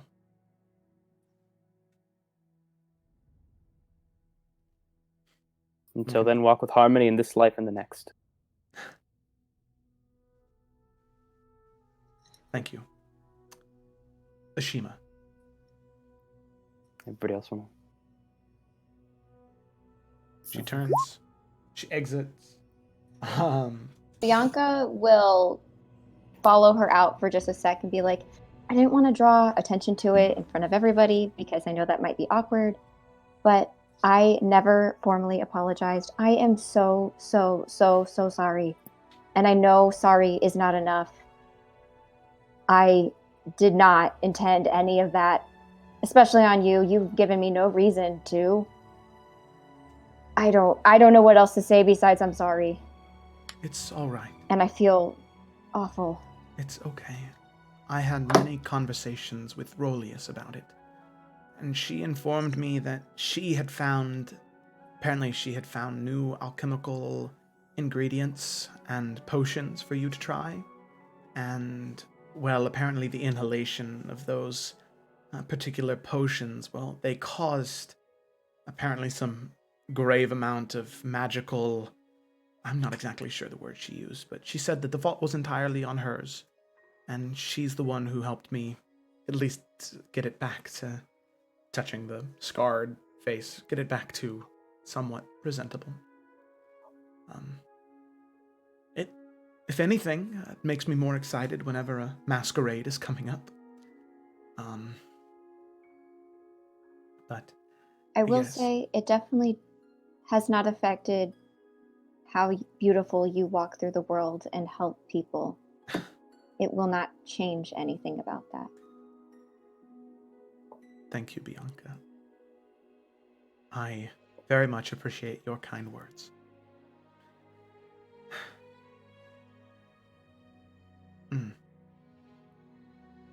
I do want to ask if you plan on come the the Harvest End Festival, and you all win, so I hope you do. Do you anticipate staying in Summer's Rest?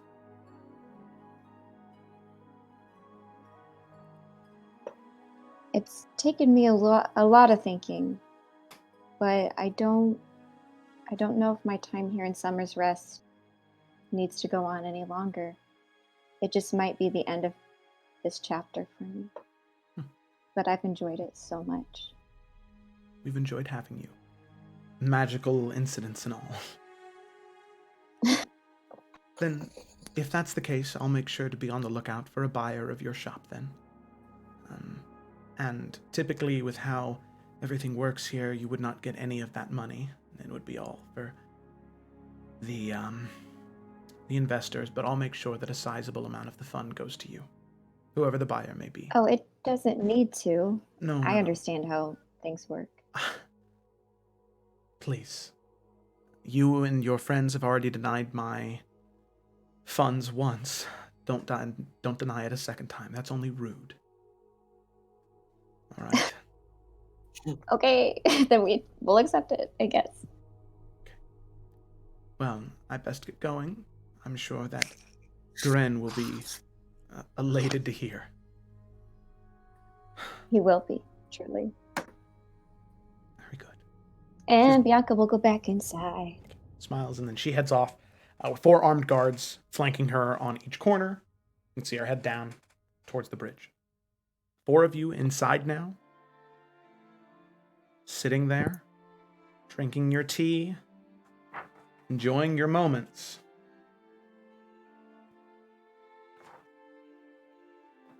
You now have 4 weeks of downtime before the Harvest End Festival. And this is just something that we're going to jump cut to, because in those 4 weeks, by the time you get to the end of it with enough time to reflect on what has happened to you and the events of Selrich and anything you wish to pick up in the meantime, I would like to formally welcome you to level 3. Woo! Bada boom.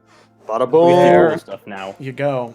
So, Yeah. 4 weeks of downtime, but that will have to be something that we do next week on the adventures of the Salamander Coast. Alrighty, so thank you all for watching. I hope that you enjoyed as much as I did. That is the end of our session. Come back next week. Probably half the session will be downtime, and the other half will be the Harvest End Festival. So make sure you follow for that, so that way you get a notification. Check out the YouTube channel, where if you missed part of this, it'll be uploaded tomorrow. And yeah, I think that is it. Join the Discord. You'll also get notifications that way if you join the Discord for my channel. Also get some animals. Let's get some what? Ass animals. Yeah, cute ass animals. That's a thread on there. We also got Elite Gaming. We got a lot of stuff on there. We got something for everybody. So feel free to join. We'd love to have you there. Alrighty. Well, thank you so much for watching. And I hope that all of you have a great rest of your night. Goodbye.